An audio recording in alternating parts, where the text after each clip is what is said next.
Good evening, ladies and gentlemen, and welcome to a very special episode of Friday Night WrestleCast. I'm your host, Rich Bailey Jr., and tonight I'm joined by Mr. Adam Vale. How's it going, Mr. Vale? What's up, man? This is it. Royal Rumble. This is pretty much for most people the only pay-per-view that matters. Because, this is the fun one. All the other one, yeah, but this one is big. And, of course, we got NXT TakeOvers, which are usually 5-star events anyway. Hyped. Absolutely. Well, I do agree, and I have a bit of a bias for Royal Rumble because every time the Royal Rumble happens every January, it happens at the best time of the year. Because my birthday is actually tomorrow, so. Oh shit!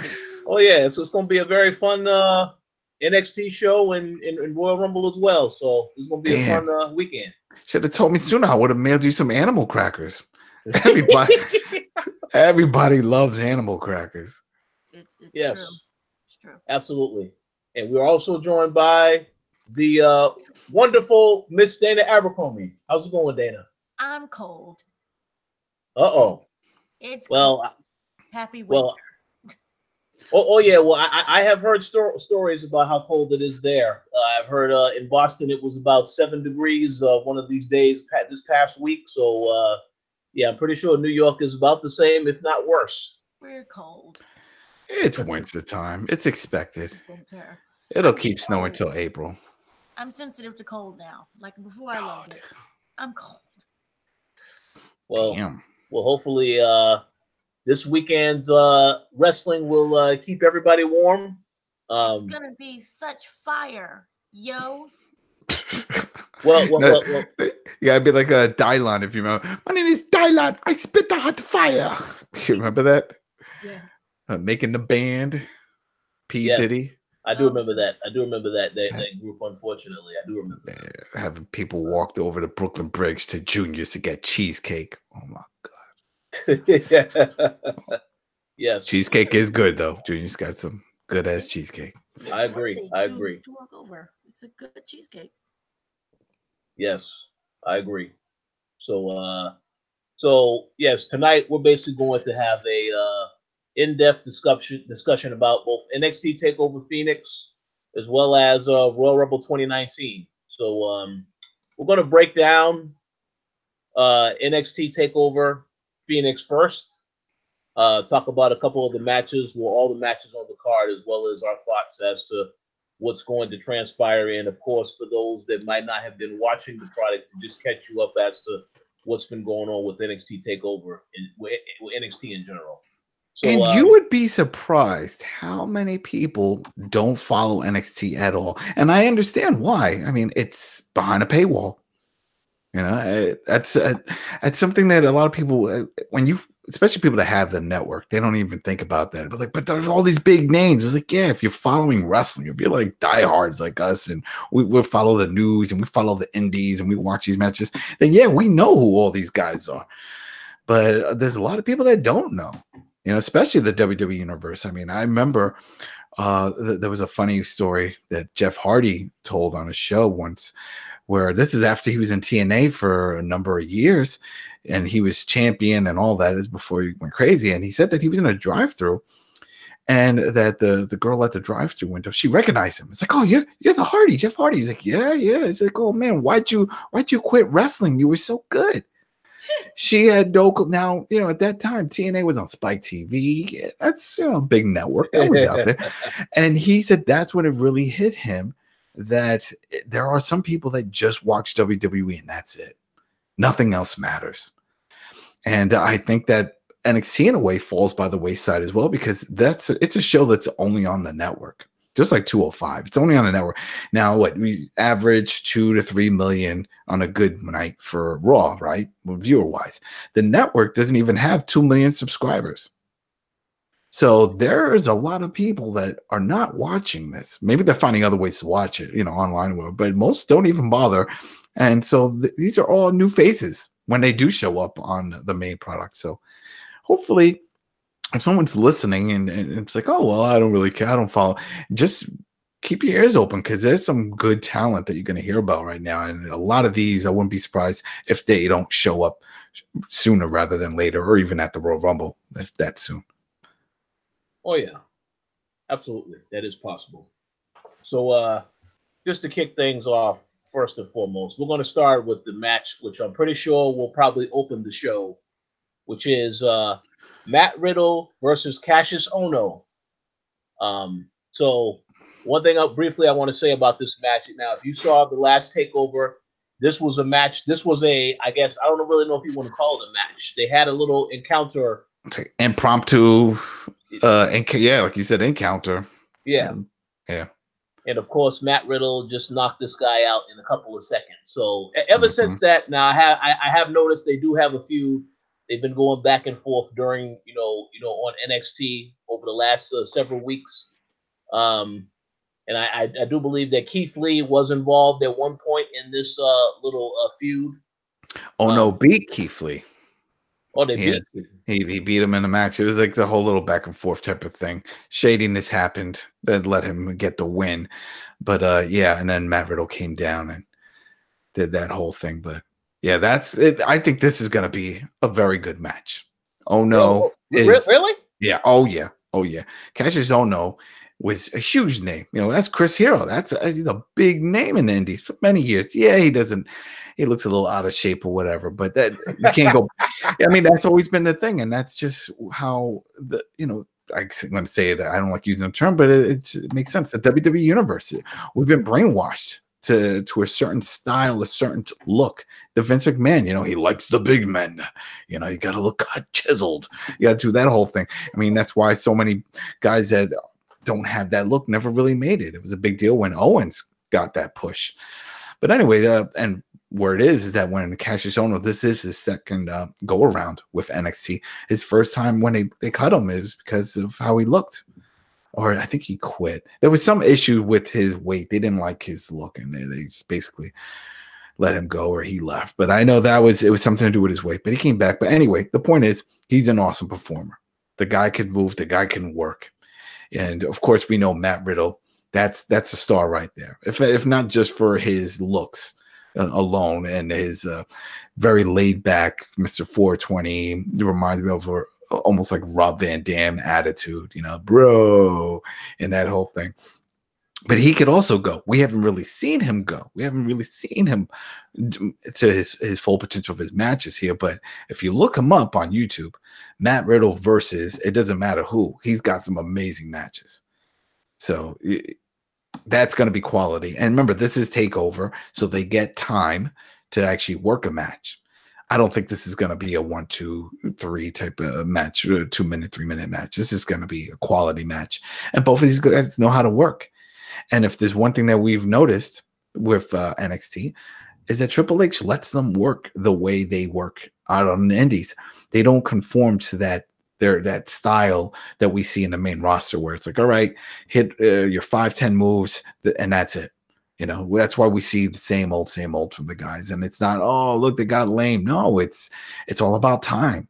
Everything is timed. All right, we got to do this, got to do that. You got to do all your spots because that's what people want to see. And then that's it. Everyone goes home happy. But when you see these type of matches, especially on NXT, you're not seeing that modified version of the character. You're seeing the character that you can see on YouTube from other events. And that's great. So I see this as going to be at least from a scale of 1 to 10, I'd say a 7.5 match. Interesting. And you said you got Matt Riddle winning? Oh, yeah. Well, Matt, that's the thing. Cassius Ohno, I feel, is a company man. I put him in the same category as Rhino. Not really thinking that he's going to get the big shot or, that title wins, but he's going to be in the mix because he's quality. Cassius Ohno's quality. He's not just they would say a jobber. He's not like that. The guy can go and it's going to be great and he's going to show it. And it's going to also help with Matt Riddle and make him look good. So I think it's going to be great for both of them. And Matt Riddle has to prove a lot. This is going to be a first official match. Like I was surprised. I don't know if you saw a few weeks ago, Punishment Martinez, big name from Ring of Honor, the champ over there, shows up, and Matt Riddle, beat him fair and square.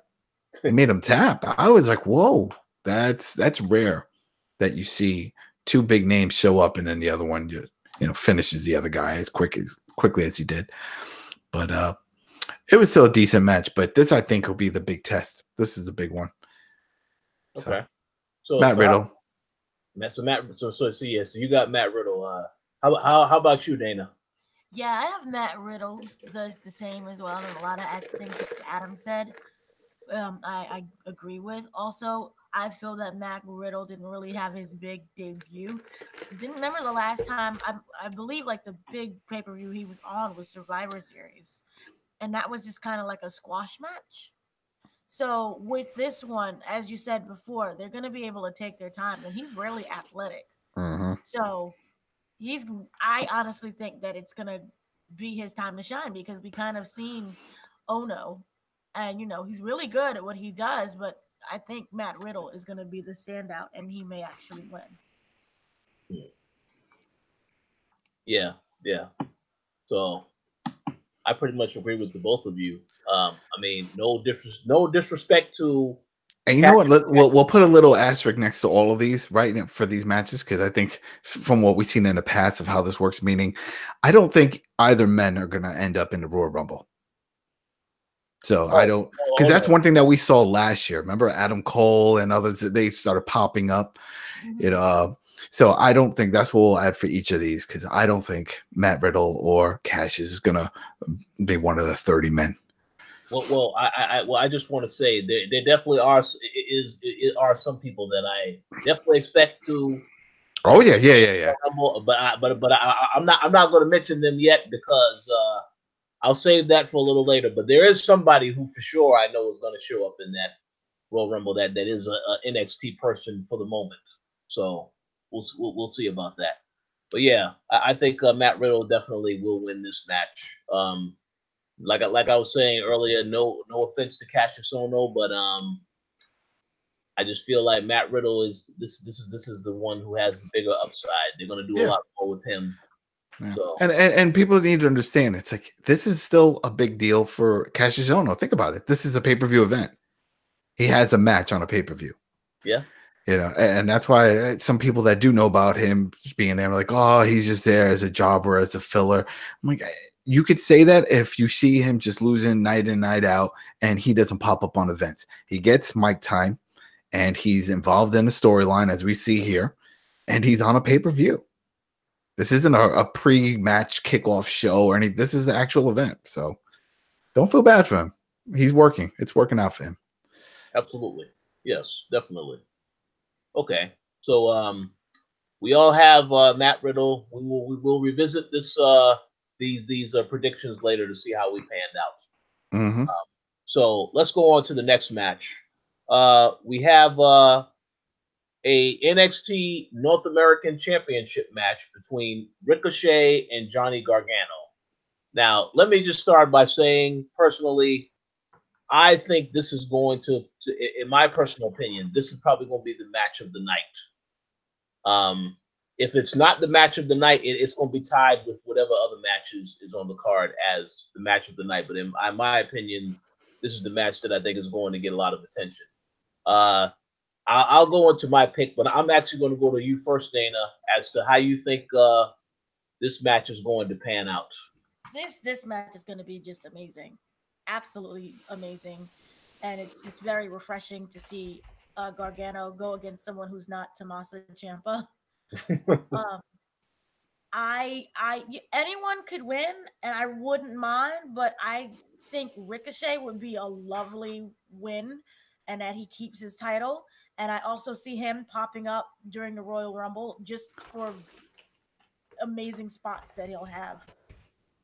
So I'm for him winning. And I'm not against Gargano if he wins as well.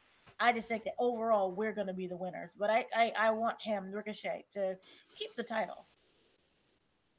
Yeah, sounds good. So I know, I believe both you and Adam have been keeping up on how this whole thing started between Ricochet and Johnny Gargano, correct? Yeah, it's the same thing. Gargano's a heel, and he's just picking on everybody and what he wants. He couldn't get the belt from Ciampa, and now it looks like they're doing their tag team vibe again. What was it? The DIY? Yeah. You know, so it looks like that's working out. So it just makes sense. I see him winning this. I see him winning this only because if he doesn't win, then he is the new Tommy Dreamer. You know, because and people don't understand that Dreamer was the name. Tommy Dreamer was never supposed to ever win a title.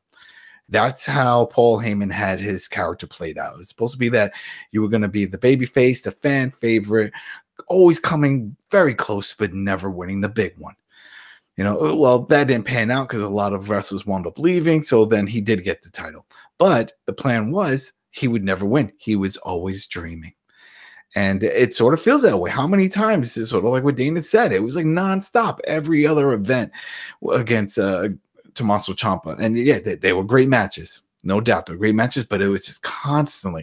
It sort of reminds me of when Kevin Owens and Sami Zayn were in NXT, and it was just like week after week they would have these big brawls, and then I'm like, all right, well, it's over. Kevin Owens got called. Oh no, Sami Zayn got called up too. Oh no, they're doing it again. And remember, they would have it on Raw. It's just, and again, it's almost like some of them were match for match, move for moves. I'm like, wait a minute, but like I said earlier, a lot of people don't watch NXT. So maybe they're like, hey, they didn't see these amazing matches. So here it is, you know, now we get to do it again. So I see him trying to, maybe he cheats. Maybe Ciampa comes in to help him win that match. You know, he interferes, you know, but I see Ricochet also popping up at the Royal Rumble just for the spots. I could see him doing some amazing stuff in the Royal Rumble. So yeah, I pick Gargano winning this one. Johnny Wrestling. I can also see Gargano losing and then just getting the call up to WWE. Where would you put him though? That's the thing. It's like 205. That's not really a call, but if he goes there. But if he goes to SmackDown, yeah, SmackDown. SmackDown. Yeah, because if you look at the call-ups that they've done so far, now we do know Lacey Evans and Heavy Machinery are on Raw. I don't know where EC3 is at yet because he appeared on both shows, but I didn't watch SmackDown this past week, so I don't know if he showed up on there. But I did see Heavy Machinery on Raw and Lacey Evans, so yeah, they should send him to SmackDown because there's a lot more competition on SmackDown for some interesting matchups, but we'll see. As for who I would pick to win this match, I do like that they are teasing the DIY reunion, and I do think eventually they can go back to that if they decided to. But I just think Ricochet, you know, he's obviously on a momentum now because it wasn't too long ago that he's won that title. I do think if there was ever anybody that is going to take the title off of him, Johnny Gargano was a pretty good opponent to do that. And then of course, as you said before, you know, Johnny Gargano has lost a ton of matches, so I feel like he has to win at some point. It could be a very good feud with Ricochet to go back and forth. So if he was to win tomorrow, I think that'd be great for either Ricochet or Gargano. But I think Gargano, because he's lost so many matches, I do want it to be a clean finish and not like if you watch the stuff on the main card where the finish is just like a controversial. I don't want that. I want this to be a clean finish. So I don't see that though. I don't see it because they're playing him off as a cheaty type heel. You know, so I could see him or even his wife running in and helping out. I could see some of that too. But if he wins, which I think he will, it's going to be from something like that, some interference. Okay, so I will say for now, only because I don't really know who else is going to be the person to like actually take that belt off of Ricochet. I say Gargano he's possibly going to win the match. That would be my pick to win. Although if Ricochet retains, I have no problem with that. But I do believe the feud is not going to be over for them, so they may have another match at for the WrestleMania takeover. In that case, but we'll have to wait and see what happens with that. Yeah. So Any other thoughts before we move on to the next match? Nah, I think that's it. Okay, so now this next match, which my pick might surprise people. We have the NXT Tag Team Championship match. So the Undisputed Era, which is going to be Kyle O'Reilly and Roderick Strong, will take on the War Raiders, Hanson and Rowe. So I'm gonna go first on this one. I personally think that we're going to have the Undisputed Era retain. And the reason why I say that is because, I noticed that Adam Cole doesn't have a match at all at TakeOver, and neither does the other Undisputed Era. Kyle O'Reilly and Bobby Fish. Bobby Fish, yeah, Bobby Fish. Fish. Yeah, Bobby Fish. So him and Adam Cole don't have a match at all, and they can easily get involved in this match. But I also say I believe Undisputed Era is going to win is because I believe that this is going to be another rematch that we're going to have at the TakeOver before WrestleMania, and that would be when they'll drop the titles if they're going to get called up the next night on Monday Night Raw or SmackDown. So I think while War Raiders definitely, because they won the last match, the last TakeOver. They were in that match with Ricochet against. That was War Games. Yeah, they actually won that match. So I feel like what's going to happen now is Undisputed Era they'll probably win tomorrow night, and then as a result of that, there'll be another match, and then that last match, that third and final match, will be the match where the belts are taken off of Roderick Strong and Kyle O'Reilly. So my pick is Undisputed Era tomorrow night. So. How about you go next, Dana? Who is your pick? I see the Undisputed Era not winning. Uh-oh. I see them getting called up. Remember, WWE has said they're rebuilding their tag team division, and they're going to actually have tag teams now. And they've been around for a while now. And I kind of see them dropping the titles and War Raiders winning. I think overall the match will be decent. I think they work well together, but I can't see the Undisputed Era staying there. So I'm gonna go with the War Raiders. I say that's a good pick. And also, this really is not like a match that I don't like see people clamoring over. Like, oh my gosh, you have to see this thing. It's kind of like, it's not really that noticeable. Like, it's just there.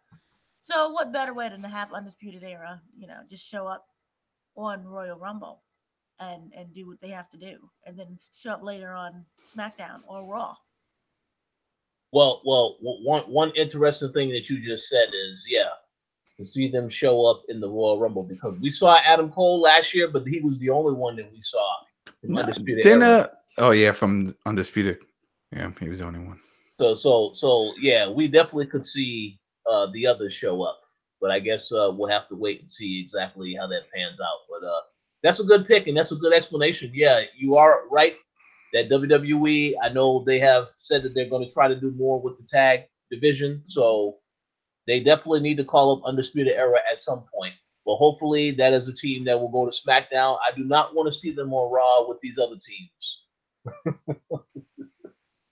So we'll see. But how about you, Adam? Who is your pick to win this match? Oh man, this one was tricky. This one's tricky because sort of I could see them staying there because they're established and they're a group. And if you bring the tag team up, you have to bring all of them up. Yeah. That's how that whole thing works. And I just don't think it's a good time for all of them to come up, especially after this past week. You had Adam Cole and Bobby Fish talking about how they have new goals. And, one's for the North American title and the other one's going for the champion title. So I don't think it's their time. And plus, Vince loves big men. We know this. He loves big men. Authors of Pain got that quick call up. We already, what's his name with, I'm drawing a blank with the guitar, who just comes out and sings this song. Elias. Remember, he lost a loser leaves match. I mean, he never won the title in NXT, but he's a big diesel dude, and that's what Vince likes. I don't even think when Vince watches NXT, I think he just sees a roster like, that big man, I want that big man. All the big men you have, give me all of them. Triple H, give me all of them. You know, that's what I think, because he loves it. He loves big men. You know, so I think I could easily see that they retain the belts, the new the Undisputed Era, and War Machine get called up. War Raiders. I keep forgetting that's so cheesy, but yeah, War Raiders get called up. They just have that look. They're big, they're massive, and from what we've heard, you know, from it's not even rumors anymore, because there's a lot of people confirmed the whole thing with Revival asking for their release, and their main reason isn't so much about them. It's just how the tag team division as a whole is being used. That it's an afterthought. You know, when you have tag team matches and championship matches put in pre-shows, you know, pre-pay-per-view shows, it's like it's disrespectful. It's like, all right, so you don't even care about this division. Yeah. So what's the point? Why are we here? So they made a promise. Oh, no, we're going to fix that. We're going to refocus. Well, if you're going to do that, then you got to revive it with some quality. And usually quality in Vince's eyes is just the look. You know, if you have that look. And he tried with the Bludgeon Brothers, but then injuries, you know, when it happened again for Rowan. So I don't know if he's ready to come back. I'm not sure his status, but oh no, I was going to say, yeah, I have heard they are expected to be in that Rumble. Okay, all right. See, so if they do come back, but then even then, I mean, then when they go back on SmackDown, there you go. Then you can have War Raiders come out, but then Authors of Pain, one of the guys, Akam, I forgot his name, Akam, he got hurt and he had to get surgery. So there's a big tag team that they wanted to do a big push with. They even gave them the mouthpiece, the manager. What's his name? Maverick. And now they're off with an injury. So you need to fill that spot. Yeah. So it just makes sense to have that big team come in. It's like, all right, well, we had plans for this one big tag team, big monster team to destroy everybody. Well, we have another tag team that can do that. And it's believable. Look at these guys. Yeah, and they're going to need a mouthpiece. And there you go. And then you put Maverick with them. Or do something. Or then don't even give them a mouthpiece and just have them go out there for a while and do their thing. But that's my thing. So I see Undisputed Era retaining the titles. And I see War Raiders getting called up. I don't know if they're... I don't see them at the Rumble. Wow. I don't see them interfering in the Rumble. But I do see them popping up on Raw the following week. So wait, that soon? You think they'll get called up that soon? I think so, because of the situation. Like I said, I think because of what's going on with the tag team division, and also because Authors of Pain, which were getting a big push at the time, now they're on the shelf. So if you want to fill that spot, and usually how it works is there's storylines that are written out. Creative already has within like a month or so of content written. It's like, all right, they're going to do this, they're going to do that. Well, now they're cut. So usually for how it works with the normal talent that we've seen in the past, they just have someone else take that spot. And that person fills it and does the same storyline, just a different tag team. But you have to fit. And I think War Raiders fit that whole, we're a badass, destructive, ass-kicking team. We don't do all the flashy talking on the mic, and we don't have the outfits, like, you know, the swagger and all that stuff. No, we go out there and we beat your ass. Yeah. And they match that profile. So I think it'll be an easy fit or an easy transition just to throw them in and say, all right, you know what, APA's out on the shelf for a while. You guys could definitely do this. And they're quality. The guys, they're not a new tag team. They've been working together for years. So interesting. Okay. Yeah, that sounds good. All right, yeah, I'm curious to see what happens with that. So let's move on to the next matchup. The NXT Women's Championship match. We have Shayna Baszler defending her title against Bianca Belair. Okay, this is going to be an interesting one. I'm going to go to you first, Adam. Who do you think is going to win this match? Wow. This I thought about this one too. And again, it's like I'm trying to think long term. Shayna, she's done it all.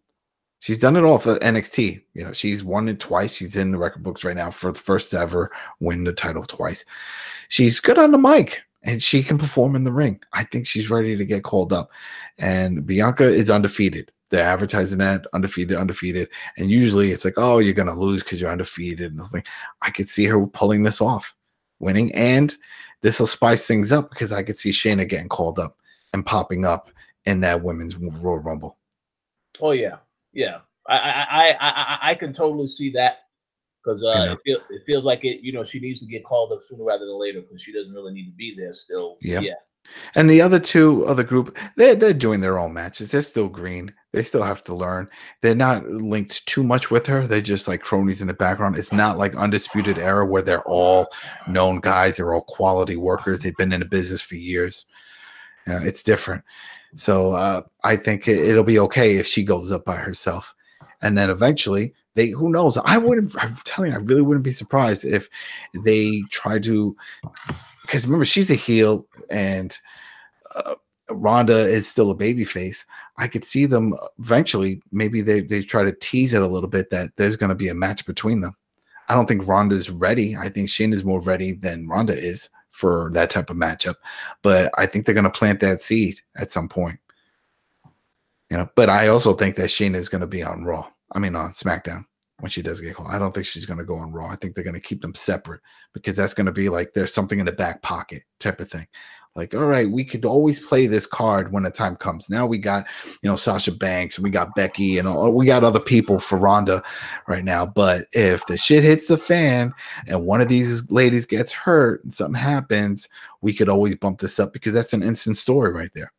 That's their friends, former, they're part of the women's horsewoman, all that stuff, and they were both champions, or Ronda's still champion, the other one's a previous champion. I mean, there's stuff there. There's story. It's easy. It sells itself. But I think that's what's going to happen. I think she's ready. And I think that'll be a great addition to the Royal Rumble for the women's Royal Rumble. Sounds good. So Belair wins. She's awesome too. That's nothing. That hair is crazy. That hair is crazy. Yeah, that's totally fine. Okay, I like that. So, how about you, Dana? Who do you have winning this match? I just want my 4 horsewomen versus the 4 horsewomen match, and I'm good. So, but that's not happening for a long time. I can dream. Let me dream. It's my WrestleMania match. Let me dream. So, yeah. So, with that said, Shayna really has done a lot in such a little time. And I do feel that the next step is for her to just, be in that Royal Rumble and to eventually go on to SmackDown. And I would not mind Bianca winning. This is a rather big pay-per-view. But I don't think that it'll be this match that Bianca wins. I see Shayna retaining. Wow. And I think it's going to be a really interesting way how it ends. I can't predict it. Bianca is very athletic. Mm-hmm. And you have this kind of like, I hate to say, ruthless aggression. There literally isn't like a better word. It's ruthless aggression from Shayna. So for me, I just think that it's going to be a really interesting pairing, but I do see Shayna retaining. But in the next pay-per-view, which I think is the WrestleMania one, she will drop. So. Okay. Oh yeah, I think that sounds good. That sounds good to me. So how do you see it? So I think so here's the thing. I really like Bianca Belair, and because you said she is undefeated, I really don't want that streak to end. I feel if that streak was going to end, and to make it a real big deal, that's something that probably should happen at WrestleMania. If you're going to end it, I mean, it should happen at the takeover before WrestleMania. So if I had to make a pick as to who was going to win this match or who I want to see win, I would have Bianca go over as well. I know Shayna Baszler, like you've already said, she's had a impressive career so far in NXT. I feel like she needs to move on toward the main roster. It's either going to be her or Kairi Sane. because they're not going to have them fight again in NXT because they've already had enough encounters with each other. So I feel like right now they're trying to do something with Asuka. We'll get into that a little bit later. So I don't think Kairi Sane is going to eventually. I mean, eventually she'll get called up, but they have Kairi Sane and Lo Shirai in NXT right now. So I mean, I feel like if you want to give the title to someone else, I feel like Bianca Belair is the next one up. But yeah, I think Shayna needs to move on to the main roster at some point. And if you're going to build towards this four horsewomen feud, it has to happen sooner rather than later. So I definitely think Bianca Belair is my pick to win tomorrow night. But hey, it's going to be an entertaining match because I mean, they're both very impressive. So I'm very curious to see what happens in that match. So we'll see. We're looking forward to it. So let's move on now to the main attraction, if you will, of NXT TakeOver. We have the NXT Championship match. Tommaso Ciampa defending against Aleister Black. Now, one thing I will say before we get into our predictions is that these guys have had a long-standing feud for a while now. We know we can go all the way back to when Aleister Black lost this belt to Tommaso Ciampa on a regular NXT show, and then all of a sudden, they had the whole storyline where Aleister Black got injured. He got attacked, and we ended up finding out his attacker was Johnny Gargano. Now, Johnny Gargano and Aleister Black seemingly already had their match at the last TakeOver. I mean, I still think that they could have Johnny Gargano get involved in this again, but I don't really think that's necessary at this point because this is about Tommaso Ciampa still being champion and having to deal with Aleister Black. So, with that said, before I give my predictions, I'm going to go to you first, Dana. Who do you think is going to win this match?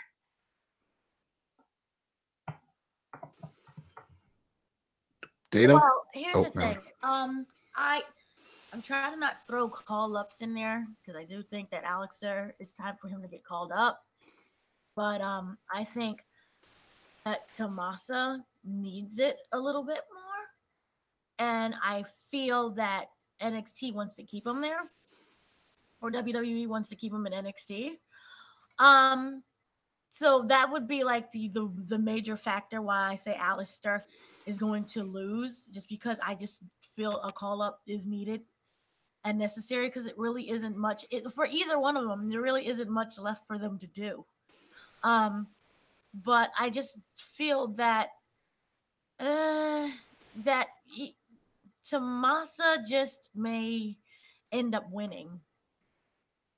But either way, it's going to be a really great match because they have great psychology chemistry together. So their psychological chemistry is really strong. So it's going to be a very enjoyable type match. But I do feel that Tommaso is going to win. Yeah.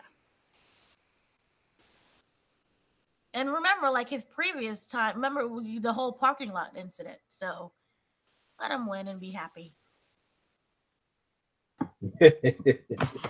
Yeah. Hey, absolutely. I know, like I said, I know Tommaso Ciampa has been on a momentum with that title. He's held that title for a little while now. So very curious to see which direction they go from here. But how about you, Adam? Who was your pick to win this match? Ciampa has to win this. Everything is pointing that he's going to win this. There's no point for Aleister Black to have it. For what? Think about it. If he wins, then it's just going to keep cycling. I mean, yeah, they could have him go against Adam Cole, but I don't think that's something that works in his favor. It doesn't do him any good for his advancement. It's mainly just for Adam Cole, and I don't see that happening either because I don't know. It just everything doesn't fit right with that, especially with Ciampa. We know he's doing the whole thing with Gargano again, where they're sort of working as a team. And they're bringing that back. It makes no sense for him to lose then. especially in that way. No, I have a feeling they're both going to walk away with gold. Well, he's going to retain, and Gargano is going to. Johnny Wrestling's going to win.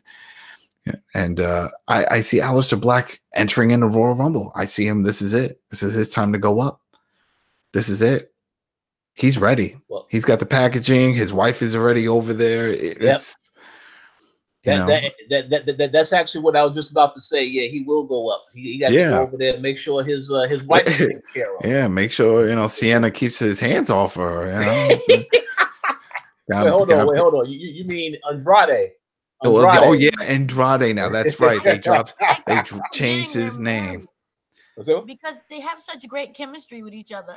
I still feel that Zelina and Andrade is something's going on. Man, I'm waiting for the book because this is. I mean, for those keeping track of time, those who don't know, and if they do know, then she was with Austin Aries. They showed up together at the same time over in NXT as they were engaged at that time. When they showed up, everybody knew, oh yeah, they're engaged. Then he moved to 205, and from what I understand, they were still together. It wasn't until his release, and then he announced that they just broke up. And they were like, oh yeah, they broke up, it's over. And next thing you know, within that year, not even a full year, she's married to Aleister Black. I mean, that's pretty quick. That is quick, unless that was what was happening. It was like, I think what's going on. What's going on? Well, me and Al said no. Why me? And then it's over. But whatever happened. But man, they got married. So I think he knows his time is coming, and he's going to get called up. And I'm sure he has his pickings, and he would be a great addition to Raw or SmackDown. I think SmackDown needs big guys like him. So I think it'll work out, and I could see that happening. So at least they can travel together. They're not going to work together for a while, but hey, at least they could travel together. And it's his time. It's his time. I think it was his time way before, but remember he got hurt. Yeah, I agree. So I think it's easy for him. And with Ciampa, I mean, think about it. What else? It's sad to say. I mean, yeah, he's quality. We all know he's quality. He's great in the ring stuff, but man, he will get lost in the shuffle. He is a little guy. And we see, unless think about it, and remember that people don't understand. Triple H is in charge of NXT. Vince is still in charge of Raw and SmackDown, regardless of what they said on TV a few months ago, where they all came out holding hands, saying, "Hey, we listened to you. We're going to give you what you want, and this and this and that." I don't believe it yet. They say that every year. Yeah, exactly. And they tease, and we'll get more into what's going on with the Royal Rumble and why I think it's all a tease. But I don't see it's like it's before. It's all about big men for Vince, especially with top guys. He even said it on Raw the other week when he was looking when they sort of did like a gauntlet type thing for Finn Balor, where he had to have the match and the whole thing. And he said, "Oh, you think you could really do it? You think you could make it? You think you got it?" Like he didn't have to. You could be Brock. You know what I mean? Like, because in his mind, it still doesn't fit. And this would be the perfect time. I mean, it's so sad with the Chris Benoit, the situation, his family. It's horrible. Yes, heartbreaking. But man, that whenever you see a little man, a strong little man come in with the Land of Giants, that's the first thing that pops in my head. And I'm sure if the things did not work out the way they did, they would be showing packages of, all the things that he did in his career, because he was that little man who made it, Benoit, and he accomplished it. Besides, of course, we know with the Rey Mysterio pulling it off, but I feel like that was just a business move. They wanted to get deeper into the Mexican market when they wanted to do their tours in Mexico. And I think that's why they made him champ. And that was another thing when Ray left. He said he felt that he was exploited. They always put him on all those tours, and they always paraded him and do all stuff. And he understands he was the face, and a part of him felt proud of it. But then another part was like, damn, you just like, I'm like your little show monkey. I was like, oh, look, we got a Latin star over here. Yo, speak the Spanish to them. Speak the Spanish, And man, that's why it's just the whole thing just is weird to me. But I I don't think if Ciampa moved up, it would work out for him. And 205 is not going up. So if anything, I think 205 will probably merge. And I mean, it's funny that they even call it 205 live when it's taped now. It's not live. The only thing they could say is it's live in front of a crowd. I was like, yeah, that is true, but it's not live. Like the way you advertise your Raw and SmackDown brand. Yeah. So I could see them easily merging them in. And you know what? I think that's going to happen when they move to Fox, because we've heard the rumors Fox wants a 3-hour show too. They're like, oh, well, we want 3 hours. You got the 3 hours and we want 3 hours. Well, where are they going to get that extra content? Well, you either move NXT, but I don't know if that'll go over well. But 205, yeah, squeeze that in. Put 205 in SmackDown. There you go. 3 hours. High flying matches with the other matches. Because right now, 205, it's a dead end job. If you can't get out like Mustafa did, then you're stuck. And that's what a lot of guys notice. That's what what's his name? Pac. Oh man, I can't believe it. Funny, I remember his Indian name. I don't remember his Neville. There you go. There you go. Neville. So that's the whole thing. And that's why he left, because he realized he was like, shit, I'm never gonna get out of this. And then they wound up pushing the other dude. So it's not a good look for him. It's not a good look for anybody to go to 205. So for Ciampa, I don't see it as a plus to leave NXT. So he should stay there. Let him keep the belt. Let Aleister Black. He's a big man. He's good. He's got a great gimmick. It'll get over well with the main audience. It's his time. Yes. So I just would like to say, speaking of NXT call-ups and invasions, we do have a special guest that has joined us on the show. Our very good friend Ricky. How's it going, Ricky? Oh, hey, I'm doing good. Glad to see that you guys are still kicking it here with WrestleCast. So I figured I'd do my little run in here. Yeah, man. 8 years. 8 years strong. 8 years strong. We're still here. Yes, absolutely. So we are talking about our NXT TakeOver predictions. I'm gonna go to you and get your prediction on who do you think is going to win between Tommaso Ciampa and Aleister Black? Oh, that's a tough one, because I'm not sure what they're gonna do as far as whether they want Aleister Black to be called up at the Rumble, or if they want to call him up, or they want to wait until Mania to call him up, or whatever. But I feel as though Aleister Black has done everything that there is for him to do in NXT, and so I could see Ciampa retaining and Black, debuting at the Rumble. It's one of the surprise entrants. So it's what I'm hoping for, and I think that's what we're gonna see. So, but who knows? Yeah, I mean, I know Adam will mark out if he sees Aleister Black in that Royal Rumble. So I definitely want to see that. I'd rather see him than Ricochet, honestly. Because I think he would get probably an even bigger reaction, because he's a big man, and it's great to see Ricochet. Love Ricochet when he does all his moves, but in a way, Aleister Black is also a high flyer. He pulls all kinds of crazy moves, so I could see him flipping, flopping, and just blowing people's minds. I have no faith in how they'll handle Ricochet in either Raw or SmackDown. So leave him where he's at. Yeah, I agree with that. That's the thing. I would love him in the Rumble, but hey, there's lots of times when people enter the Rumble from NXT and they're still in NXT. Sienna did it. That happened with Adam Cole last year. Yeah, Adam Cole. Yeah, so I mean, just because they go into Rumble doesn't mean they're getting called up. But for the case of Aleister Black, I think it's his time. Yeah, and they could send him to SmackDown, because SmackDown needs more talent. Mm-hmm. So but I know that somebody out there listening, doing something. I was like, but they weren't in the video package. You saw the video package of all the new people coming, EC3 and friends. You saw it, and that was cheesy. I don't know why they did that shit. Nobody likes to see those packages. We like to be surprised. That's the whole point. Yeah.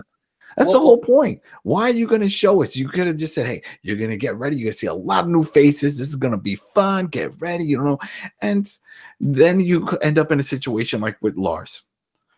I just want to say this real briefly.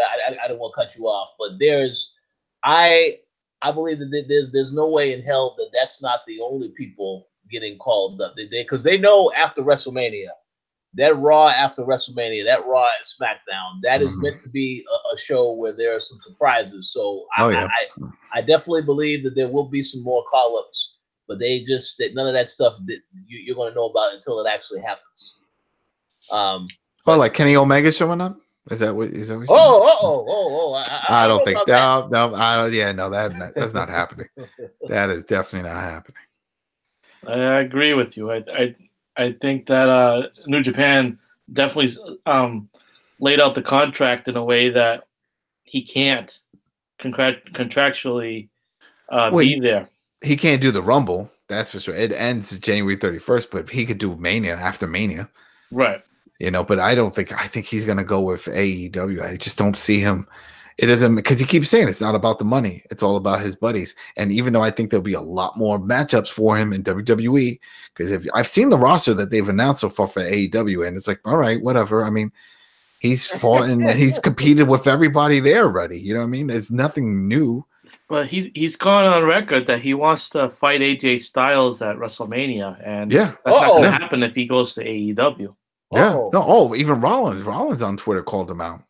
And there's a few other people that he's wrestled against that would love to see him there. He could have think of all the great matches he could have there. Even with some of the things we just brought up, Aleister Black would be a great match. Ricochet would be a great match. I mean, that's the plus side with someone like Kenny Omega. He works well with so many different styles. Yeah. He's not just a high flyer. He's a brawler, and he's charismatic, and he can just pull everything off. He reminds me very much, and that's why Jericho said of himself, he's Jericho. He's what Jericho is, and it fits perfect. But I will say this: if I'm Kenny Omega, and I am watching what the quote unquote new changes are to Raw and SmackDown with the McMahons, I would not be too impressed to say, you know what? Yeah, I think I will go to this company, because I don't like what they're doing on either show. For now, but well, he would have to. If that is from the rumors, from what we heard, what was it that WWE was willing to offer a lot of these guys double whatever other promotions? And I think with Omega, it's not so much the money, but I think it's more of creative control. Yes. For a lot of people that don't know, he was there. He was in there developmental for a while back in 2009, and then he left because he didn't see any progression. And he was not the Kenny Omega yet. That's developed later on. That plays a big part, but he knows the inner workings, especially from a bottom guy. So if he's coming in as a top guy, then he definitely knows how he can get dropped off because he's seen it.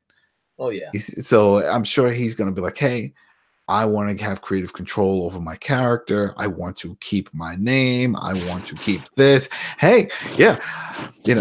AJ Styles, I heard that's what he offered, and he owns it. He still is. I mean, he came in as AJ Styles, which was huge. The fact that, but he also still owns AJ Styles. It's his name. It's not like a Dudley Boys type of deal where they own it. So, and if they're willing to do all that, then I think why not? Because if the shit hits the fan, then at least for Kenny Omega, he knows he can leave. His boys are always going to take him. It's not like they're going to be like, no, you can't come here. And that's the other thing. It's like, be like, oh, well, he's got to go with Cody. Cody's already made big money in WWE. He's been there. It's like if you have a buddy, let's say if you worked at Google or Microsoft or whatever, you did a bunch of years, you made some good money, and then you left because you had a falling out or shit hit the fan. And you have an up and coming buddy who's into programming. Yay, they offered me a job. Should I take it? Are you going to tell him no? I mean, think about it. You're like, well, I mean, I was there. Yeah, you could make a lot of money. You could definitely make a lot of money. Yeah, you might have some issues, this and that, but the money's there. Exactly. So let him go and make that money, at least for that. And I think that's the whole thing with Kenny Omega. I mean, the money that they're offering and the status, it's crazy. It's ridiculous. I mean, as much as people want to bitch about WWE, they're the biggest dog in the yard, like JR says. That is the bottom line, and that's the truth. They will put that sucker on billboards and flyers and cereal boxes and video games. Look at AJ Styles, the way they're pimping him out. That's going to be Kenny Omega. Yeah. Yeah, WWE needs new stars, and Kenny's in his prime. And, and honestly, I would like to see AEW succeed, but bringing Kenny Omega on there kind of detracts away from everyone else that's on there. He becomes a big fish in a small pond. Yeah, I think that this is the chance for AEW to prove that they don't need Kenny Omega to carry them to prominence. That they have all this other talent that you've never heard of before. If you're a WWE casual, whatever, and bring it appeal to the talent there. And there's nothing that says that Kenny Omega can't go to AEW down the line. Once they've established themselves and everything. Absolutely. Yeah, I agree. So, with that said, we'll see what happens with Kenny Omega. But as for who I would pick to win this match, I think all of you made some very valid points that it is Aleister Black's time to move on. Here's what I'm gonna say. I think Aleister Black wins the title back.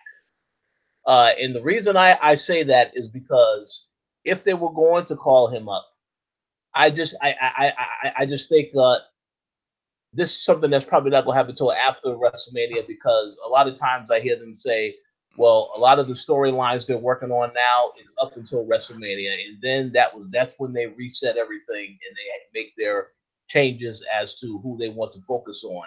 I think if you have Aleister Black, if you was to call him up now, I don't know what match you could have him in WrestleMania unless he's actually going to win the Royal Rumble. Then you can have him that maybe go against Daniel Bryan or something at WrestleMania. I mean, I feel like if you're going to call him up and you have big plans for him, you really have to use him in a very creative way and have something where, from a storyline standpoint, it makes sense. But I mean, anything can happen now. I mean, it all depends, because they can change things up.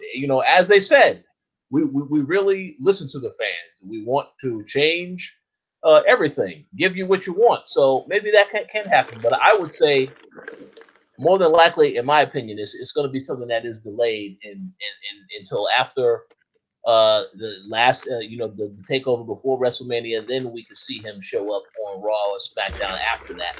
But we'll have to wait and see what happens. But I think, because this whole thing of how he lost the title and how he didn't really get a chance to properly get it back because he had to deal with all this stuff with Gargano. I think it's possible he could win it back, or it's possible he could lose as well. But I'm just gonna say, if he does lose, though, I mean, he's not. I don't think he's gonna get called up yet. He could be in the Royal Rumble, but I think the call up is gonna happen after, after the takeover after WrestleMania. But we'll see what happens.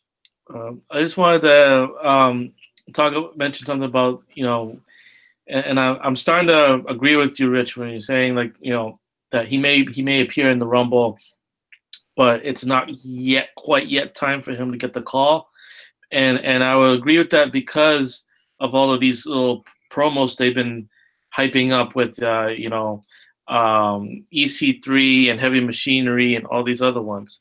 And the thing I was gonna say was that I feel as though these NXT call-ups are getting these promos and these introductions and it's not a surprise call-up, because I feel as though NXT, they didn't have really anything for them, and they felt like maybe this was kind of like the bottom tier out of the possible NXT call-ups.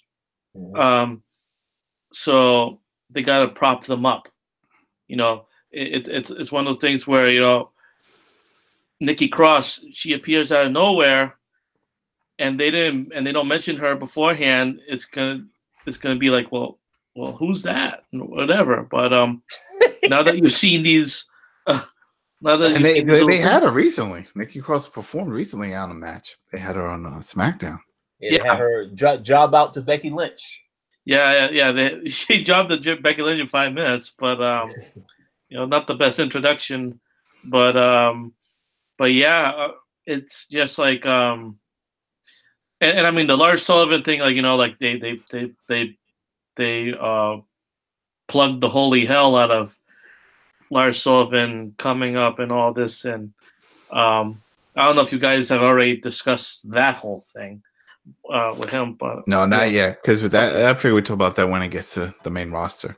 Yeah, we'll discuss that then. But yeah, I think that if Alistair was to get called up, it would kind of throw things off a bit because everyone's looking forward to these. Supposed to be looking forward to these other call-ups.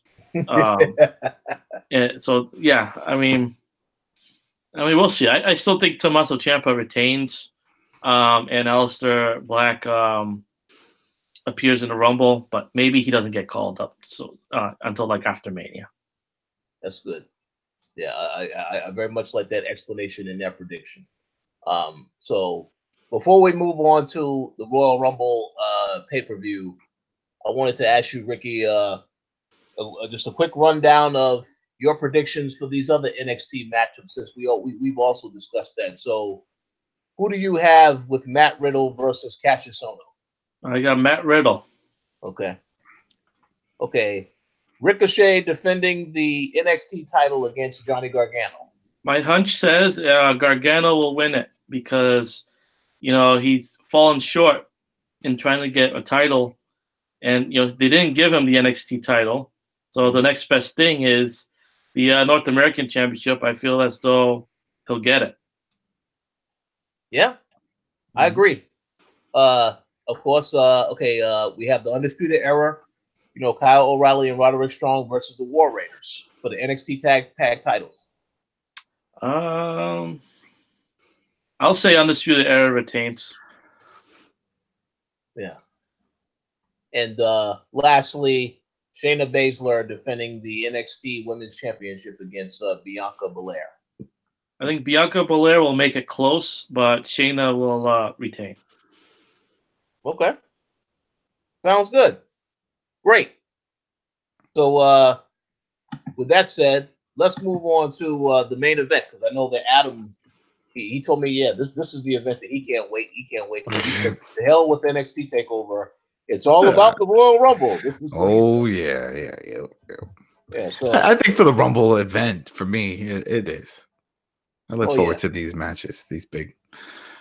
Yeah. Oh yeah, absolutely. So, looking at the card right now, let's. We're not going to get into the Rumble match yet. We'll save that for the main course because I think that's the biggest thing. But yeah, what I'm looking at now. We have 9 matches currently scheduled for both the takeover and the actual pay-per-view itself. So let's go to one of the matches, which according to what I'm looking at now is going to be a pre-show match, which I hope it is not, but I will not be surprised if it is. We have the WWE United States Championship match. Rusev defending against Shinsuke Nakamura. So I don't really know why Nakamura is on a pre-show match. That is pretty disrespectful also to Rusev as well, I would say. But I'm going to go to you first, Dana. Who do you think is going to come out of this match? Who do I think versus who's going to actually watch this? Because this is going to be like 6:30. Yeah, man. It's just so disrespectful. It is. It's a horrible spot. This is a terrible spot. And remember just how big Nakamura was and how he's basically dwindled down to nothing. He's a pre-show guy now. So, between these two, honestly, here's the funny part. I completely forgot that Rusev was even a United States champion. Like, that's just how greatly they've promoted this and promoted their belts. I want Nakamura to win, and I want the match to be really great and amazing, and to just say screw you for putting us in this time slot. But Nakamura needs his title back, which again was surprising to me because I forgot he even won it. So I would like him to win. But I guess since no one really is watching this and WWE doesn't even care, Rusev will retain. Okay. Yeah, that sounds good to me. Okay, I'm gonna go to you next, Ricky. Who do you have winning this match? United States of Nakamura. I hated it when Nakamura originally won the United States title because, you know, he had won the previous year's Rumble and was chasing the WWE title, the only title that really matters in the men's division. And he ended up going into a punch in the junk fest with AJ Styles. It was a big downgrade to me, him going from that to the United States Championship. But with him carrying the belt, I felt like he gave it some importance. I felt that he did a really good job of being a slimy heel. So, and I was really enjoying it, and and seeing people trying to come at him and take the belt from him, and he would keep retaining. I feel as though he needs to win it back. It's going to be weird with having Nakamura win it because then it'll just be like a hot potato situation with that belt where Rusev, borrows it for a few weeks and then, gives it up. But I feel as though I honestly, I forgot that Rusev had the United States Championship. So they're not really doing anything with it. I think they should just let Nakamura have it back and, have him hold it through Mania and, have him drop it then or whatever. But so I'm not sure what direction they really want to go with this, but I'm just going to say for the hell of it that Nakamura wins it back. That sounds good. Yeah. All right. How about you, Adam? Who's your pick? Man, I want Rusev to win, and I want Nakamura to go to Raw. Just move on. They don't know what they're doing with him. They don't know what to do with him. And at this point, unless they have him feud with someone else, where does he go from here? Win, lose, where does he go? So I think he needs to get moved. I think when they talked about the shakeups and things happening, and it's like, all right, move him to Raw. Just move him to Raw. That way it's fresh matchups. That's what Triple H said, right? We're gonna give you fresh matchups. All right, we'll give us some fresh matchups because he's done it all pretty much at SmackDown in a short amount of time. They kept juggling him around. Yep. So that's it. Take the belt off because he's one of those characters. He doesn't need the belt. You put the belt on when you're trying to get somebody over. It's a spotlight. He doesn't need the spotlight. He is a spotlight. He's a great wrestler. He's a great performer. He's charismatic. He's entertaining. He's got everything you need. So he doesn't need a belt. Remember the best line is just that line. I no speak English. That's awesome. It's like that's it. That's what. Just have him say that. Put that on a T-shirt. And that's it. I'd wear that T-shirt. So it's like just let him do his thing. He doesn't need this belt, and he doesn't need to get buried down as a mid-carder. He should be a top guy in any promotion. Yeah. And I think this will be it. Just move him to Raw. Let him drop this title and then have him pop up on Monday Night Raw. That's it. Well, I mean, he doesn't have a title, but let him lose and then he jumps over. That's all. Yeah. Yeah, no. So, yeah, I think you all had excellent points. I actually agree a lot with Adam. I think that Rusev is going to retain. So that you try to build up Rusev and have him go against someone else, which he will lose the belt. But I think Nakamura, I would have Nakamura lose this match, and eventually, yes, when they do these shakeups, send him to Raw, and he can challenge whoever is going to be champion later. Which I'll save those thoughts for later on when we get into the actual Raw title match and the Rumble itself. But yeah, I would have Nakamura lose this match and just have Rusev retain and build him up for whoever is next for him to face. But yeah, so that's one of the pre-show matches. Moving on to the next one, unless of course it does change, we have the WWE Cruiserweight Championship Fatal 4-Way match. Buddy Murphy defending his title against Akira Tozawa, Hideo Itami, and Kalisto. So my pick for this match, very simple. It's Buddy Murphy. Even though I have always wanted to see Hideo Itami achieve some type of success on the main roster, it just hasn't happened because of all the injuries that he has had. And I don't think they've done a good job with him to really play up the fact of what he could do when he came to the main roster. He had a really good feud with Mustafa Ali on 205 Live, and I really enjoyed that feud, but they never did anything with that. And now Mustafa Ali is on SmackDown, so I don't really think they have any big plans for Itami, unfortunately. Kalisto, I don't really care about Kalisto, so I apologize to the Kalisto fans out there. And Akira Tozawa, he was only cheered because of his whole, ha, Yeah. ha. That's it. So, I think Buddy Murphy has been impressive since he's been champion. I would have him retain and leave it at that. But how about you, Adam? Who is your pick for this match? Buddy Murphy's gonna keep this. He's hitting that market that they want to hit.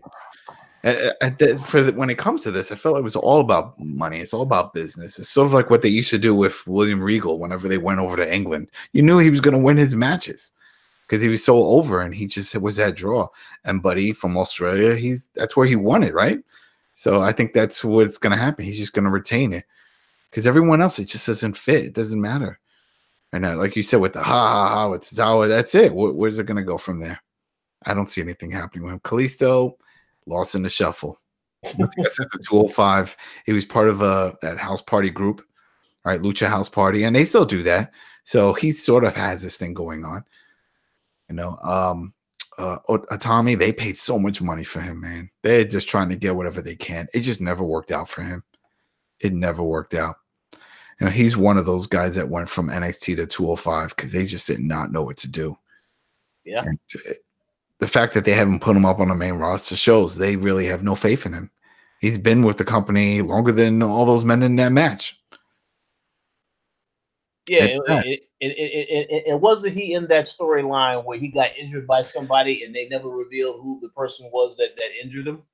I don't know. Maybe he got injured a few times, and then that was the thing. He lost he missed a lot of time. He had to get serious shoulder surgery and a few other injuries. It just was never working out for him.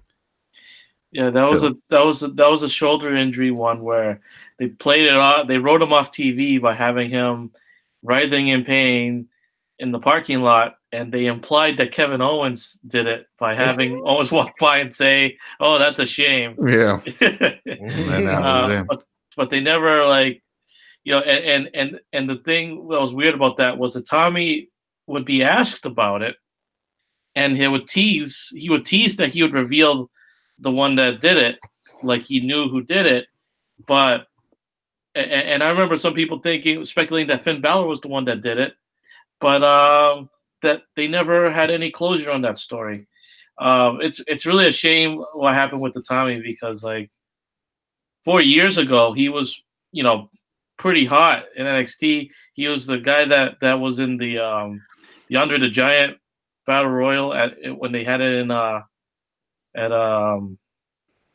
where is it? WrestleMania 31.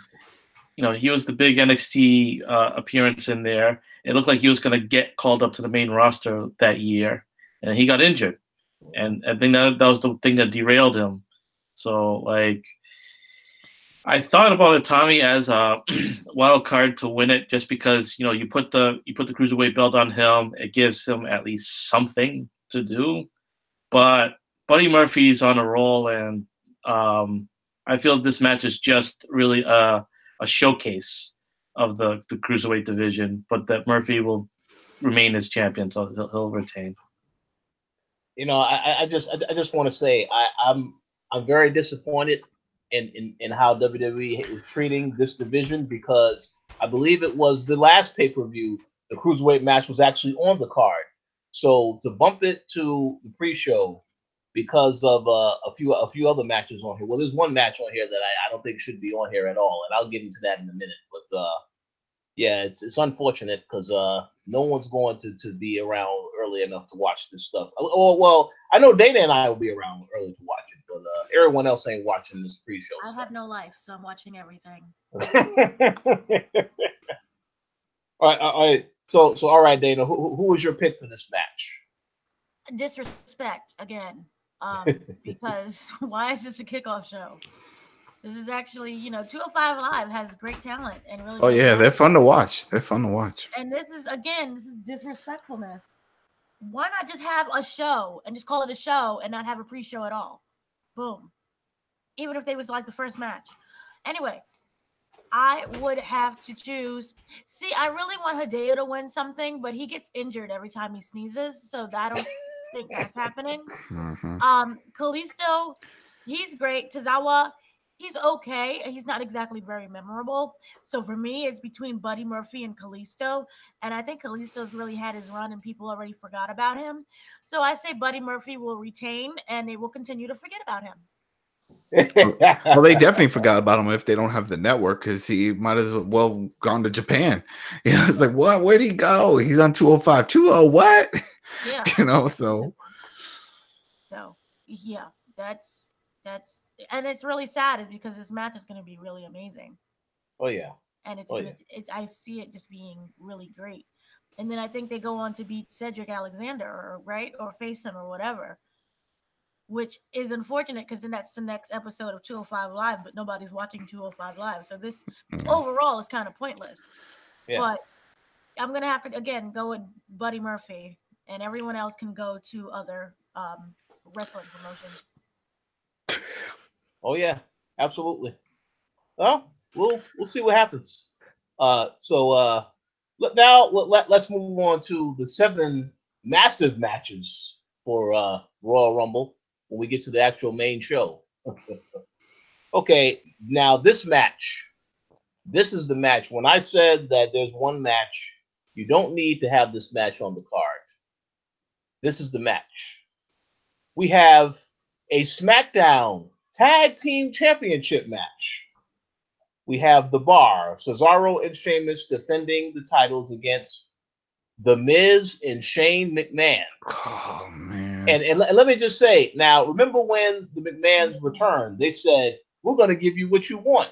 Have people been requesting to see Shane McMahon wrestle again? Here's why he's wrong. In order for us to get rid of the McMahons, unfortunately, someone has to get injured. So so Shane McMahon would have to get injured, which is something that we kind of want, so he can go away. So it's like a small little thing in order to get to the big goal. See, they should have put a little asterisk. It's also what they want, and he wants to be a wrestler. He wants to be a big star. He forgets that people only like to see him take bumps. No one wanted to actually see him win matches and win that.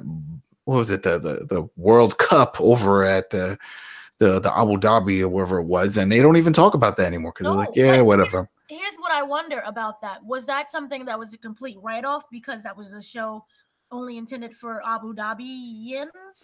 I think they were going to make him heel. I think that was the whole point. The way he was showboating and the way he just threw himself in like that. And I thought that something was going to happen and maybe they were going to flip with The Miz.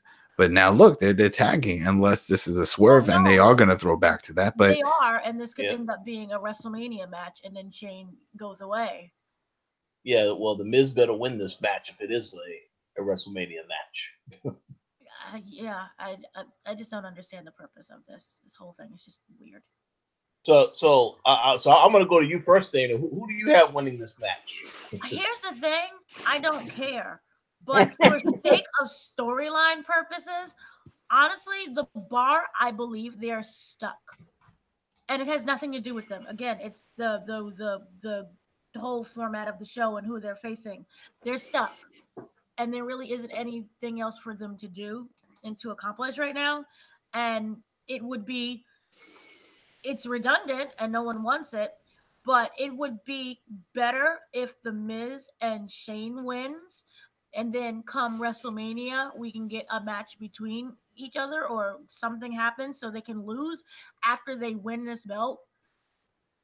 Or for example, or they can have the next match at WrestleMania where they're the champions, and then the Miz turns on Shane because it's like an ego based thing. They lose that, and then we get the match that we still don't care about. So for me, the Miz and Shane would just be more plausible. Okay, that sounds good. How about you, Ricky? Who do you have winning this match? So it seems that they've been putting a lot of really effort into trying to build up this team, and McMahon is involved. So they're gonna see immediate results from this. So I see that the Miz and Shane winning the tag belts. The only question is, do they have the tag belts at WrestleMania, or do they drop it before then and have a feud that leads to them fighting each other at WrestleMania? That's the question. I think absolutely they win the tag belts at the Royal Rumble. I fully expect it to happen. The Bar, they've won the belts so many times, and no one seems to really care. They're just kind of like just solid performers, but that's it. Whereas the Miz and Shane McMahon, they've got a spotlight on them right now. And if they were to lose this, that would really it's like, well, where do you go with them after that? So I think in order to continue this story, they have to succeed at the Rumble, and any failure they have has to happen sometime afterwards, before WrestleMania. So you could see them like winning the tag belts at the Rumble and maybe dropping it at Elimination Chamber, and have them have a problem from there. But I'm going to say that Miz and Shane win the tag belts. All right, okay. I'm going to go next because I just want to make a quick comment based on what you just said. What I don't like about what they're doing with the tag division on SmackDown is that they now have this storyline where Cesaro and Sheamus said, "Well, we've beaten everybody on SmackDown, so we are the champs. We can't be beaten." So to hear you say that Miz and Shane McMahon is a team that's going to win, which we all know is going to happen because I also picked them to win this weekend. It's unfortunate to me that again, a McMahon, yes, that is the exception to the rule. A McMahon will win, but we have all these other talented tag teams that for some reason can't beat Cesaro and Sheamus. So that's very, very, very unfortunate to hear. But Miz and Shane are probably going to win, and I do also predict they will lose those titles before WrestleMania, and we'll probably have a match, Shane versus The Miz. But we'll see. And how about you, Adam? Who is your pick to win this match? War Raiders. I think they're going to come down and they're going to beat ass. I think that's what's going to happen. I think it doesn't really matter who wins. The War Machine. I would say War Machine. I wish it would go back to that instead of the War Raiders crap. But I don't know. I feel Shane and Miz, they're going to win. They put them together for a reason. I think this is going to be their time. They're going to run together as a tag team. And that's it. I think Shane wants some gold. And this is his way of getting it. Yeah. So it just makes sense. The Bar are going to do their thing? And no, I don't think so. I think this is it. This is it. This is it. And then whoever wins is celebrating. And then we go old ECW, lights turn out, come back on, War Raiders there. Roar! oh, everybody goes, oh my God, what's that? And they freak out, and then they just start beating ass. And then Shane does what he does best, and that's take bumps, and they throw his ass on another table, and that's it. That sounds good to me. Yes. So with that said, now let's move on to some of the better matches on this card. Okay, first and foremost, we have the Raw Women's Championship match. Ronda Rousey defending her title against Sasha Banks. All right, so I would like to go first on this one. I believe that obviously they've built up Ronda Rousey to constantly be a badass, constantly be someone that just she is unmatched as far as how all the people she's beaten on Raw, so on and so forth. Which is exactly why I think that we definitely need to get Ronda Rousey and Becky Lynch at WrestleMania. But in order to get there, one of them has to lose on the way to WrestleMania. So if I had to make a guess, my gut tells me that because Ronda Rousey interfered in that last match that Becky Lynch had to cause her to lose the title, I definitely think that Becky Lynch and Charlotte could get involved in this match and cause Ronda Rousey to lose. So, with that said, my pick would be Sasha Banks. Does that mean that I think Sasha Banks deserves to win? Hell no, she doesn't. But for the storyline purposes and to advance this whole 4 horsewomen thing, you got to have something happen in this match with Sasha Banks and Ronda Rousey. So, my pick is Sasha winning because of the assistance of Becky Lynch and Charlotte. All right, so I'm going to go to you next, Dana. Who do you have winning this match?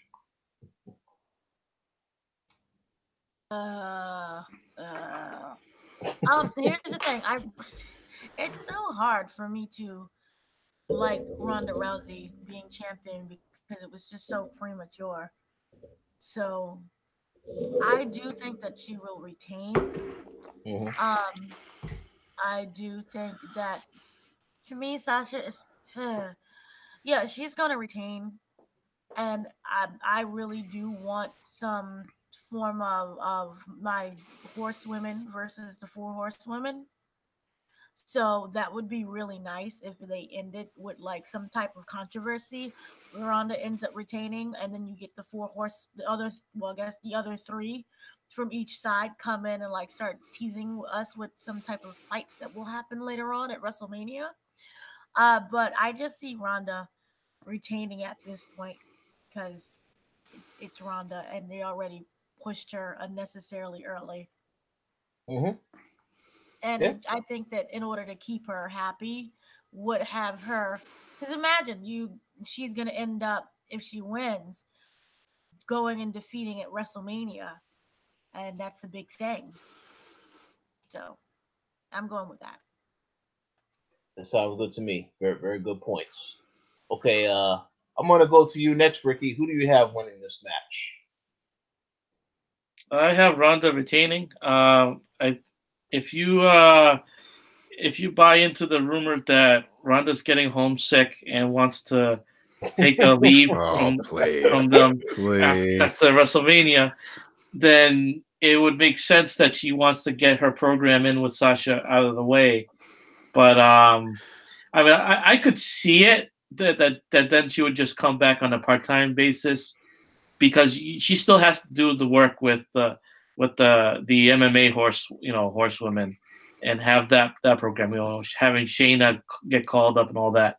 Ronda's gonna be involved in that, so I could see that. I mean, but I think that at least as far as this Royal Rumble goes, you have to remember Ronda Rousey's undefeated. I don't think Sasha Banks is the one they want to end that undefeated streak. So and so this feels feels like a filler match. So I just see I see Ronda retaining, and that's what I see, Ronda retaining. Sounds good. And now I'm going to go to Mr. Adam Vale, who is Ronda Rousey's biggest fan. No, I just don't see her going. She even said it. It's not happening. It was taken out of context, the whole thing of what she was talking about. They were asking questions, her future plans. And of course, she wants to start a family. She misses them, their animals and her husband stuff. But she's signed till 2021. She still wants to accomplish a lot more in WWE. She said she wanted to be a Hall of Famer in WWE like she is in the UFC. She wants to partner up with her girls, do the 4 horsewomen and work that whole gimmick there. There's a lot she wants to do. And her husband is still a professional fighter in the UFC. So they're still busy. And she has movies lined up. She's going to be traveling. So if she's not doing wrestling, she's still going to be traveling around. She can't just stop everything and say, you know what, I want to have kids now. Eventually, once everything slows down, yeah, she could take time off and do all that. But right now, she's booked. She's booked. So that's not happening. It's not happening anytime soon. So I see her winning. Also, this is not the time to take it off for her. They'll leave that for WrestleMania. Yeah, WrestleMania. Well, hopefully WrestleMania. Yes. Okay, so from one women's title match to another, we have the SmackDown Women's Championship match, Asuka defending the title against Becky Lynch. Now, this one is interesting because I think this can go any way, although I know that Becky Lynch, people want to see her face Ronda. So if Ronda does retain, Becky Lynch is going to lose this match and maybe enter herself into this Women's Rumble match because there's still some spots that they didn't reveal. So, but yeah, my pick would be Asuka retaining. Yeah, Asuka retains. So how about you, Adam? Who was your pick for this match? With Asuka? Yeah. Gotta get again. Man, I say Asuka because I think for Mania, for me, what I want to see is Asuka and Ronda Rousey. I want to see that. I think they can go stiff. I think that'll be fun. Yeah. So I just see Asuka. Man, who's better than Asuka? And that was I could see. I bet that was what they were talking about in creative. And I'm like, man, that'll be a catchphrase because we really don't know who's better than Asuka. I mean, there's a reason why she is the record holder. Well, now that's been broken by our boy over there, Dunn. He's the longest reigning champion. And I don't even know if they knew that. I think it's one of those things they just figured out. I was like, oh, wow, that's right. He's had it forever. Whoa, let's use that. We didn't even realize it because it came out of nowhere. They just announced, oh, by the way, he is the longest running champion, in recent history. And they were putting him up there with like Bruno and stuff. They're like, yeah, and Hulk Hogan. They're like, yeah, he's got this title for the longest time he's had it. So. Yeah, so I just go with Asuka right now. She's just on a whole other level. She's just so good, and she just proves again, just like the way RVD proved. It's like you don't have to be good on the mic. It's great to have that, but if your in-ring work is top notch, that speaks for itself. I mean, this is pro wrestling. You want to call it sports entertainment, whatever, but this is it. That's what she does, and she does it very well. And we don't need her to get on the mic and shoot a BS promo like we've been seeing with Becky Lynch. I'm the man. All right, whatever. I don't care. It's like we know this. I'm so tired of every week turning on TV and seeing it. I just want to see matches. I miss the days when they just went to match. We saw this with WCW for the longest time, where NWO, remember they would come out and they do their promo, and then it was like, all right, then we get to a match, and then it was like almost like an intermission, like, oh, this is your intermission. And they come out, they start talking mumbo jumbo, and that's what we see. We don't need to see all that. Just start with the bell ringing. Go old school. Bring it out. Show me the match card. Don't make it seem like you had none of this shit planned and you're just winging it, because that's what they play it as. You notice that's it. It's like someone go, I want to fight so and so. You know what you do? You want that? All right, that's going on now. BS. Every freaking minute is planned out. We know that. So then just show us the card.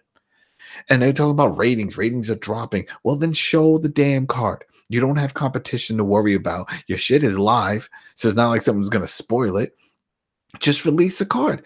They do it sometimes they'll release like do a notification. If you have the app on your phone, you get a notification. Oh, get ready. We're going to have so-and-so versus like Daniel Bryan. When Daniel Bryan came back from retirement, Daniel Bryan's going against this guy and that guy. It's like, okay, do that with the full card. Get people hyped. Like, I guess they don't have no faith in their product that, man, if we tell them the card, they're not going to tune in. They're going to be like, wow, I don't want to see this shit. We have to get them to tune in and then surprise them with the whack matches. No, just put the quality together, put the card together, and then people can jump in. And I think it will work that way, because then you don't have to worry about, let's say you're watching a great match. Then you tell me I'm not watching it. Then I have to go and try to find TV or go on the app if I can, or do whatever. You know what I mean? You don't have to deal with that. You don't have to worry about word of mouth spreading. Everyone will know because they'll see the card. And they'll be like, all right, well, this is happening. This is happening. Just like we see it for pay-per-views. Do that for TV, because we know they have everything planned out already. We know it. So just announce it. But like, hey, right, it doesn't have to be right away. It could be like 2 hours before Raw goes on. It's like, hey, boom, notification. Here's tonight's card. That's it. You don't have to do the promos and add all that stuff in, but just the matches. That way we know what we're getting, instead of all these little surprises and stuff and back and forth. And I don't know. I miss those days. I miss seeing it. They did it when they used to do the Saturday night main events. They used to have that. Oh, here's the card lineup. It's like, all right, this is special. Well, Raw and SmackDown should have that. That way we know what's happening. Yeah. All right.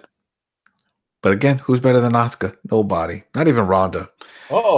But I think that it would be a good match, because I think Ronda could learn a lot from her, just like she could learn a lot from working with Flair. Becky, man, I know people like Becky, and Becky's cool and all, but it just, I don't know. It just never did it for me. I wish her all the best. I don't see her as that spot. I don't see it. Hold on. Yeah, hey, Becky is the man now. They can go with it. They got to get their talent over, right? So that's fine. Go with it. There's nothing wrong with that. But when it comes to in-ring performance, I just don't see her. I don't see her up on par with Sasha Banks. I don't see her up there with Flair. I don't see her with Asuka. I don't see her there yet. I don't see her there yet. All right, so I will make sure that I send this podcast to the man so that she can come after you directly on Twitter. I'm not saying she's bad. She's good, and clearly she's good on the mic, which is why they have her every week coming out, opening up the show. Hey, I'm the man, and I'm good. And I hate that. I hate this. It's just it's just too much. We don't need that. We don't need that. If you're the man, just show it in the ring. Just kick some ass. Stop smiling at everybody. Go to the full Steve Austin route, because that's what it looks like they want her to do. Go full Steve Austin. Come out with a cocky attitude, and just kick everyone's ass. Don't really acknowledge the crowd. Don't pander to the crowd. None of the Kool-Aid smiles. Just go, I'm the man. I'll kick ass. You know what? I'm done. Drop the mic. Get in the ring. That's it. That's it. When I saw that, is she doing the stunner? I haven't seen her do it in a match, but I saw a clip of her online. They showed that she was doing the stunner. Did you see that? I didn't see that. Yeah, they show her doing the stunner. I'm like, oh great, this is what we're gonna see. And maybe they did it at a house just for the reaction to hear it, but I don't know. I don't need that. We don't know. I mean, I don't like her arm bending finisher either, but I mean, I'm sorry, it's just not doing it for me. All right, so you got Asuka winning. So yeah, I got Asuka. All right, so how about you, Dana? Who do you have winning this match, Asuka or Becky Lynch? Yeah, I'm sorry. I feel the exact polar opposite as Adam does, and I love me some Becky Lynch. And the thing is that her promos seem to be very authentic. Like, for example, when they was pushing Reigns and they purposely pushed him down our throats. So everything kind of felt forced. With her, it's the complete opposite. But when it comes to Asuka, I would say that Asuka would easily out wrestle her. But for storyline purposes, to continue to be the man, Becky Lynch is gonna win. Yeah. Hey, that's a very good explanation. Yeah. So, how about you, Ricky? Who was your pick for this match? So man, it's tough because I thought that Becky Lynch was awesome as SmackDown Women's Champion. When she was kind of like, walking that line between heel and face and all that. I really liked the way she carried herself as a champion and all that, like a big deal and everything. But when they gave it to Asuka, I was like, it's about damn time they give Asuka the respect she deserves, because she's on a whole different level than most of the women, and I'm glad that she's being treated that way. So I think as far as with Asuka, the way it goes, they're gonna have her retain Asuka's gonna retain the belt, and this will be a vehicle for Becky Lynch to participate in the Women's Royal Rumble match. And we'll go into that in a little bit. But I think that's why Becky Lynch is going to just fall short in this match. Yeah. I mean, I think there've been great thoughts all around. So I'm curious to see which direction they go. But yeah, I think they know we want to see Becky versus Ronda at WrestleMania. So they're going to find a way to try to get us to that result. But we'll see. So let's move on to the next match. We have the WWE Championship match. Daniel Bryan defending against AJ Styles. I'm going to go first because this is the easy pick for me. It's Daniel Bryan. The way that he has handled himself as a heel is very entertaining. And I just think we've already seen AJ Styles have this back and forth with him. I think they have other things planned for AJ Styles. I don't know if he's already signed off on whatever this new contract was he was going to have with WWE. But yeah, AJ Styles, they have other directions that they can go with. Yeah, I mean, he's openly said that he wants to finish his career in WWE. So if he walks away now, he's walking away from wrestling, and I don't think he's ready for that. Yeah. So AJ Styles doesn't need that belt to continue to entertain, and whereas Daniel Bryan, he's doing an excellent job right now as a heel. So I say Daniel Bryan will retain. And again, I think that's with the shakeup. I see him losing that and then moving up. AJ, going to Raw, go to Raw. Oh yeah. I mean, one match that we have not seen yet that I know everybody is waiting for is AJ Styles versus Seth Rollins.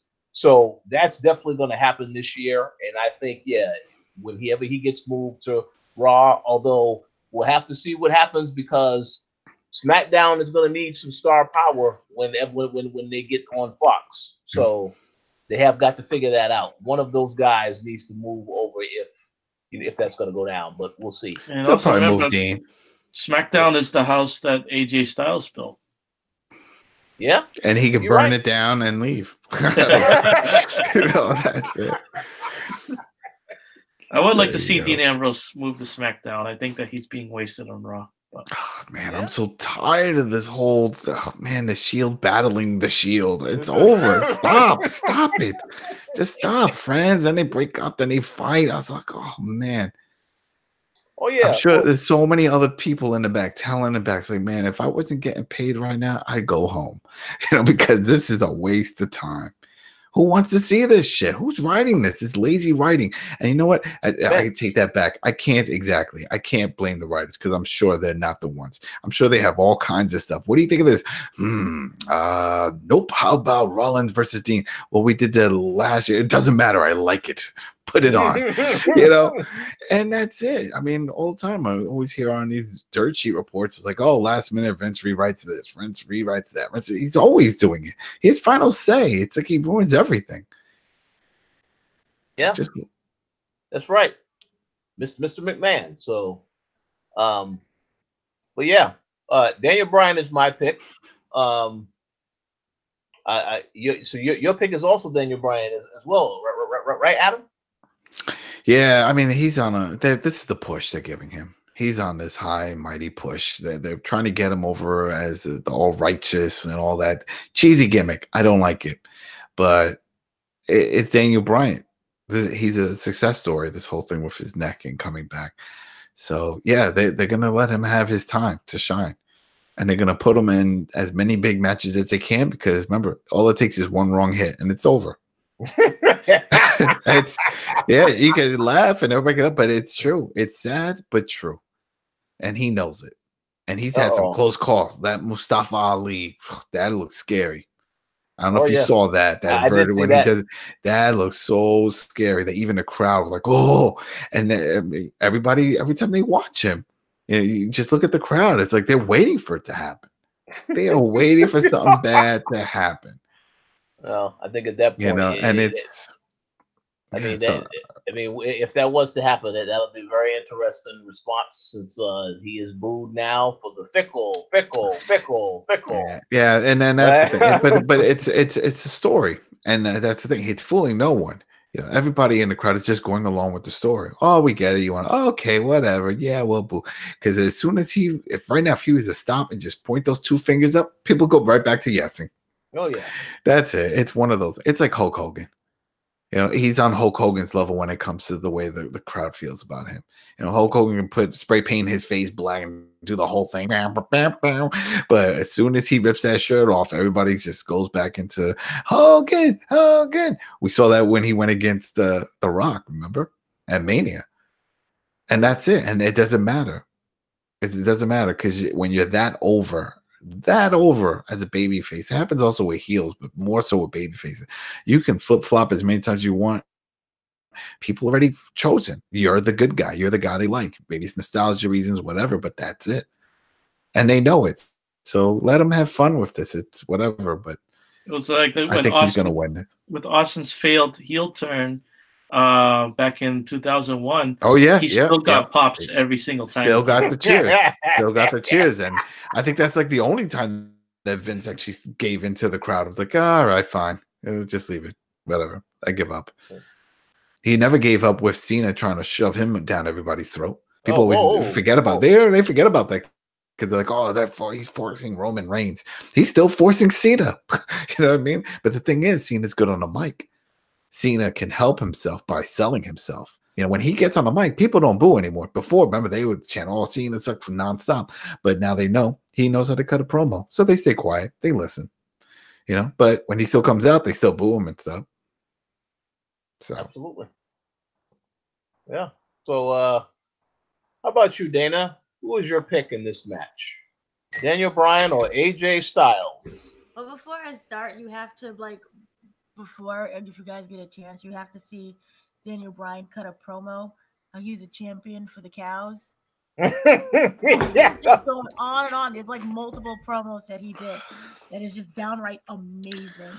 And it makes me love. Doesn't he know if we don't kill the cows, they will take over? They will be everywhere and they would kill us and eat us. It'd be horrible. We have to do it. Just like deers. That's why we hunt. Well, remember, he likes the cows more than humans, so he's good with like the cows over one. Mm-hmm. So sure. that promo and then him like just going on for like 30 minutes against AJ Styles being a flat earther is just hilarious. But I think that Daniel Bryan needs to win just because he's just so funny right now and he's just really enjoying himself. And once he gets that, once he wins again, that's just gonna be really funny. So overall, I need for him to win. Oh yeah, sounds good. And how about you, Ricky? Oh, absolutely. The new Daniel Bryan gonna be retaining the belt here. Now, there's a cynical part of me that sees the gimmick as Daniel Bryan playing what Vince McMahon sees as a liberal. Because, Vince McMahon is a hardcore conservative and all that stuff. But without getting, too much into politics, it feels like Bryan's playing that extreme, liberal character. and so he becomes kind of a cartoon character in that regard. But the thing with Bryan is that you give him this stuff and he just makes it work. I felt like he does so well as a face and as a heel, and he's on a tear right now. Like those promos you're talking about, like him being in the Royal Rumble Superstore and talking trash about the merchandise was hilarious. Him even saying like about his shirts, it's like don't buy my shirts. I don't want your money. I don't need your money and all that stuff. It's all reverse psychology. Oh, He knows people are gonna buy his shirts to try to spite him, to try to spite his character. But it's perfect. Like he's so good. Whether he's like a shit-eating heel or top babyface, I think he does such a great job of it. And I wasn't sure how I was going to feel about it when they had him turn heel against AJ, but now that I've seen what has become of it, it's like, you know what, this is good because it's something different that we haven't seen from Brian in a while. So, yeah.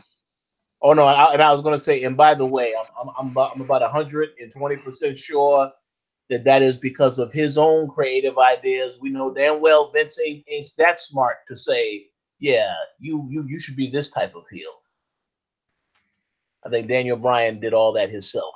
Yeah, I think Bryan is still kind of in that no fucks given mode where, he'll say like, I'm sure like Vince McMahon is probably thinking like, don't tell them not to buy the merchandise.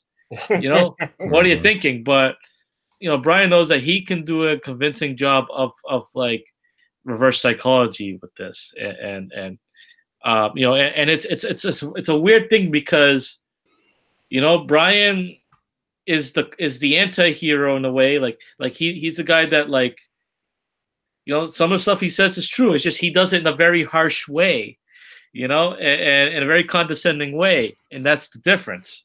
He tries to come off as like, I'm a hero for this planet, and you guys need to listen to me, and it's very reminiscent of Punk being the straight edge, savior and all that other stuff. Oh yeah, it's all. Yeah, I'm enjoying it, and I think they're gonna keep up with it. Yeah, I think Bryan retains. I'm not sure exactly what they do with AJ Styles. They could move him to Raw, or something, but who knows? I'm hoping that AJ Styles is left without a belt because that's being left for him to feud with Kenny Omega, but that's a whole nother thing. Well, I think we're about to get into some of that stuff soon. So yeah, stay tuned for that.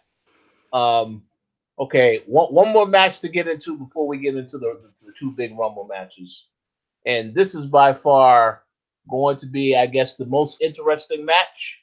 Even though I think it's very clear to me who's going to win. This is, of course, the WWE Universal Championship match, where Adam's favorite champion, Brock Lesnar, will defend the title against Finn Balor. So my whole thing is, if it's not Finn Balor the Demon, well, we already know what's going to happen in this particular outcome. Finn Balor, this is the match that I'm pretty sure a lot of his fans they wish that this match would happen, but I hate to say it, but Finn Balor is going to get his ass whooped on Sunday, and it's going to be a brutal beating. Even though the storyline would make you think, oh no, Finn Balor has a chance. I find it hard to believe that he could win this because it just all of the rumors I've heard about. Yes, the plan is to have Seth Rollins go against Brock Lesnar at WrestleMania. We've been hearing these rumors for a while now. So unfortunately, I have to say, it appears to me, at least for the moment, Brock Lesnar is going to retain this title and walk out of a Royal Rumble as champion on Sunday. So Dana, I'm going to go to you next. Who do you have winning this match between Brock Lesnar and Finn Balor? Death. Death is winning. And I want to say Finn Balor, but I can't, just because of the sheer sloppy brutality that I expect Brock to deliver. I don't know. This was kind of like a weird one to me because it looked like it was gonna be later on like a 3-way and then a 4-way, but they're still keeping it Brock versus Finn. So my thing is, I feel that there will be a what do you call that, disqualification. I feel that they're gonna come. I know John Cena's injured. I think Strowman. I'm not sure if he's injured, but oh no, he's fine. He's fine. I see Strowman interfering, and I see what is the other? I can't remember the other one interfering. His name, because they did like a huge McIntyre. Yeah, I see they're going. I see this is going to be some type of disqualification. Brock obviously retains, even though I wish that Finn would win, but WWE has thrown him away. So that's not happening. And I see this going into like a 4-way or a 3-way come WrestleMania. And then Brock will still continue to retain. See, I also would want Finn Balor to win only because he never actually lost the title. He had to relinquish the title because of the injury. So, but as you said, yes, the WWE has thrown away Finn, so it's probably not. He's probably not going to win at all now. But here's like a weird thing. You know how like when John Cena kind of came in and Undertaker gave him like that nod of approval, which kind of like blessed him. Like, I give you my permission now, and you're furthermore blessed. John Cena came in and like endorsed Finn Balor. So he kind of like passed the blessing, which kind of makes me wonder if not now, then maybe at WrestleMania, Finn Balor might win. Yeah. Like eventually. Well, I would say hopefully, because I do know I know Ricky and a few of our other friends who will be attending WrestleMania. I know they would love to see that, but we'll see what happens. Okay, I'm gonna go to you next, Ricky. Who do you have winning this match? It's gonna be Brock Lesnar, 100%. I mean, I'm gonna be rooting to be wrong. I want Balor to win. I feel like he should have beaten Lesnar 2 years ago. When they were setting up, like, who's gonna face Brock Lesnar at Great Balls of Fire, and they chose Joe for that, and you know they wasted Joe with that. They should have had Balor get the title back and keep his momentum as a top guy. Instead, he's been middling in the mid card all this time, and it's very sudden that Balor has this opportunity when it felt like Vince wanted Strowman to be this contender or whatever. So it just feels to me like Balor is just a sit-in for Braun Strowman. Yeah. And this is just going to be like, well, you know, Balor will fight valiantly and come close and give the Beast a run for his money, but just doesn't quite have it. And then that's the end of it. And then you get Balor on the Andre the Giant Memorial Battle Royal.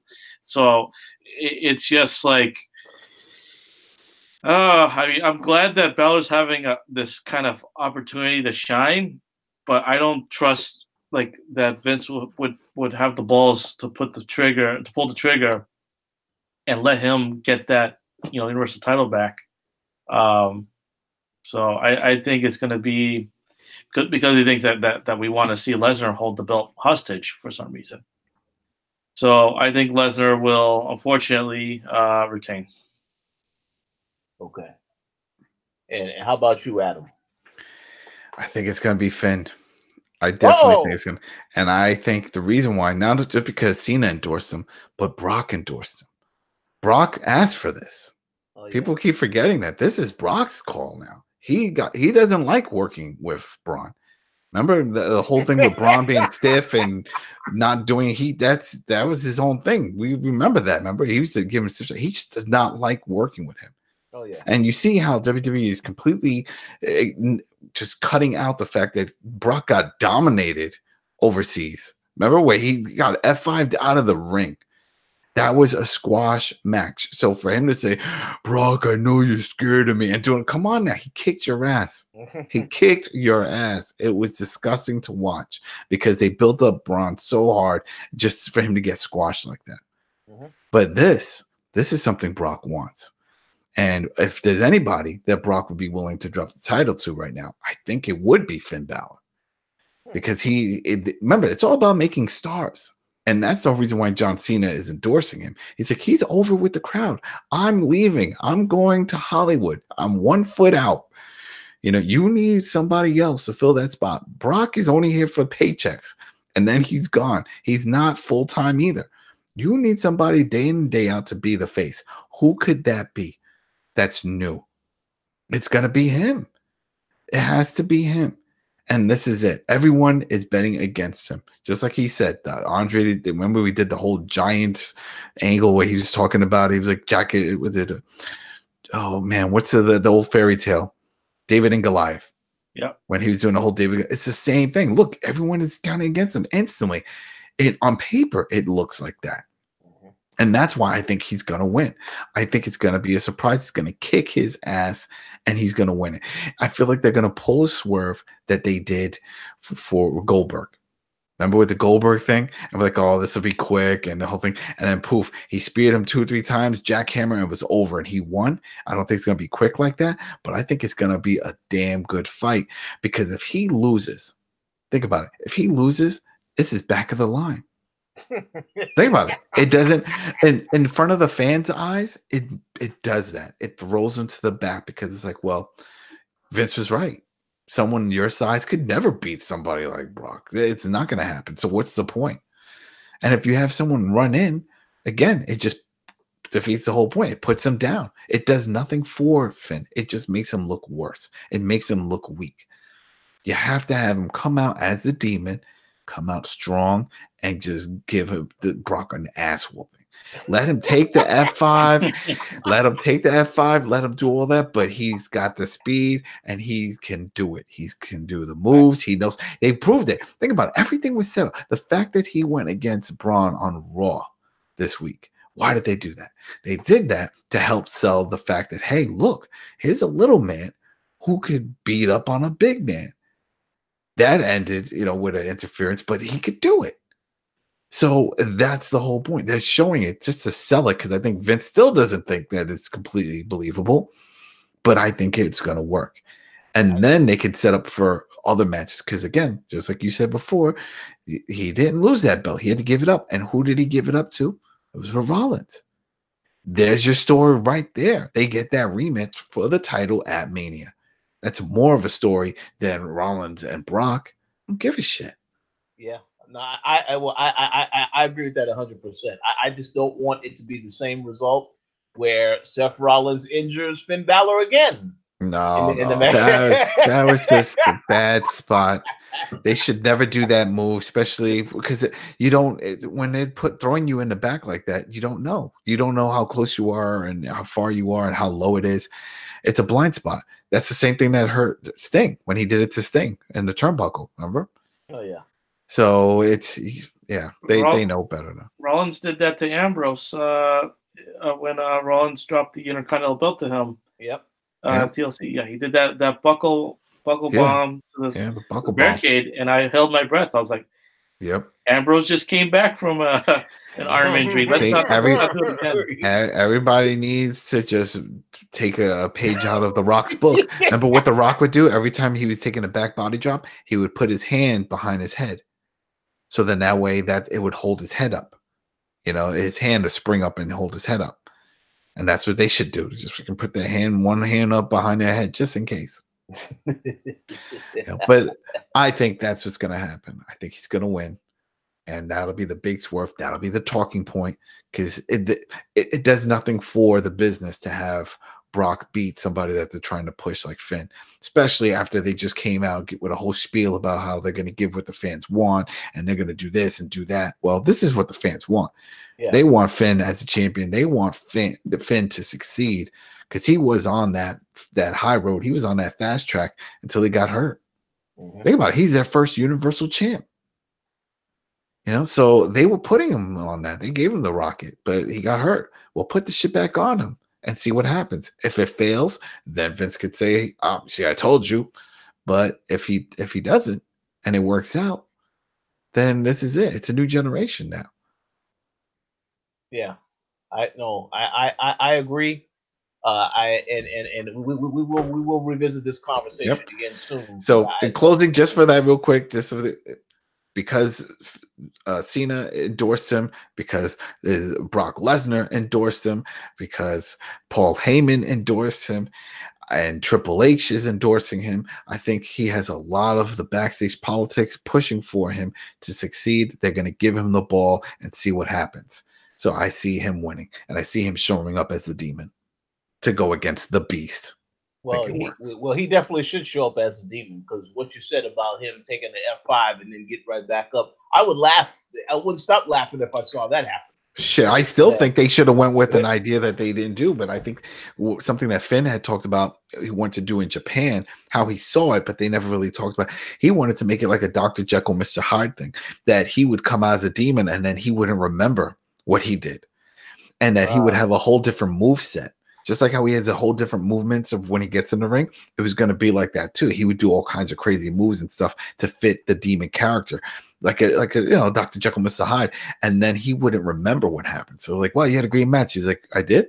Oh, But then they said something about if he won the title, then it would throw things off. How did I get this belt? Oh, I don't. What I mean?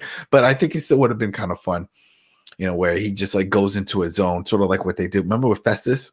When they had Festus, he would come out and he was like, duh. And when the bell rang, he just turned into this monster and just started kicking ass. I do remember that. You remember that? So, and Gallows, for those who don't know, he's still there. And so something like that. It's like when he comes out as the demon, man. Psh. And that's the way they sort of portrayed it for a while when he was doing the Bray Wyatt angle. Remember? He was like, oh, bring me the demon. Bring me the demon. So you don't want him. Oh. And then when he came out, he gets all crazy on you. I think that's what we're going to see. Yeah, but Finn did an interview saying that he no longer wants to do the demon anymore. Yeah, I saw that. That it's being used as a crutch. Mm-hmm. So you have to remember, Finn is a troll also. He will tell you one thing and do another. So yeah, no, I don't believe. Yeah, I think for this, it makes perfect sense because they're calling this dude the Beast. Well, the Beast and the demon, there's a paranormal. These are monsters fighting, so. I will say that I did see that interview, and I know ESPN conducted that, so I have to believe some of that to be true because of the nature of it. But we'll see what happens because I'll just say we'll see what happens. But let's move on to the two big matches of the night. First, we're going to do the women's Royal Rumble match. Now I believe that they've already announced. I don't know how many of the women that they have announced that are in this. Okay, yeah. So they announced 23 of the 30 women that are in it already. And there are several others that, so basically there are 7 open spots as to who's going to appear. But very briefly, if I mention who was in it, we have Carmella, Ember Moon, Natalya, Bayley, Ruby Riott, Liv Morgan, Sarah Logan, Mandy Rose, Sonya Deville, Alicia Fox, Zelina Vega, Naomi, Mickie James, Billy Ray. Oh no, I'm sorry, Billy Kay. Mm-hmm. Peyton Royce, Charlotte Flair, Tamina, Dana Brooke, Lana, Nia Jax, Nikki Cross, Alexa Bliss, and Lacey Evans. Okay, so first and foremost, we're gonna do it like this. I want y'all to tell me who you think are some people that they're going to that are actually going to end up being in this match that they haven't revealed, and then tell me who you think is going to win. So, who wants to go first? Me. Shayna wins. Okay. She goes in and she wins it. That's how you make an impact, and that's it. So Shayna Baszler wins and challenges Asuka or Ronda. See, that's where it gets tricky. Yeah, I would say with the Ronda thing. Only because it's like there's like I said before earlier, there's a story there. There's definitely a story there, and it all depends on the outcome of what they do with Ronda for her match. But man, I think this is it. I think Shayna, she'll come in there, and since she's so dominant in NXT, And since if she does lose the title and she enters into that Rumble, she has to win it. And I think it's her time to come up. Like you said, there's a bunch of empty spots. If there's anybody that should fill one of those spots, it's gonna be Shayna. So without a doubt. So basically, have her lose NXT tomorrow night and then win the following night. Yep. I can see that happening. I can see something like that happening. You know, and then they could do the same little thing that they teased with these other talents of like, oh, where they're gonna go.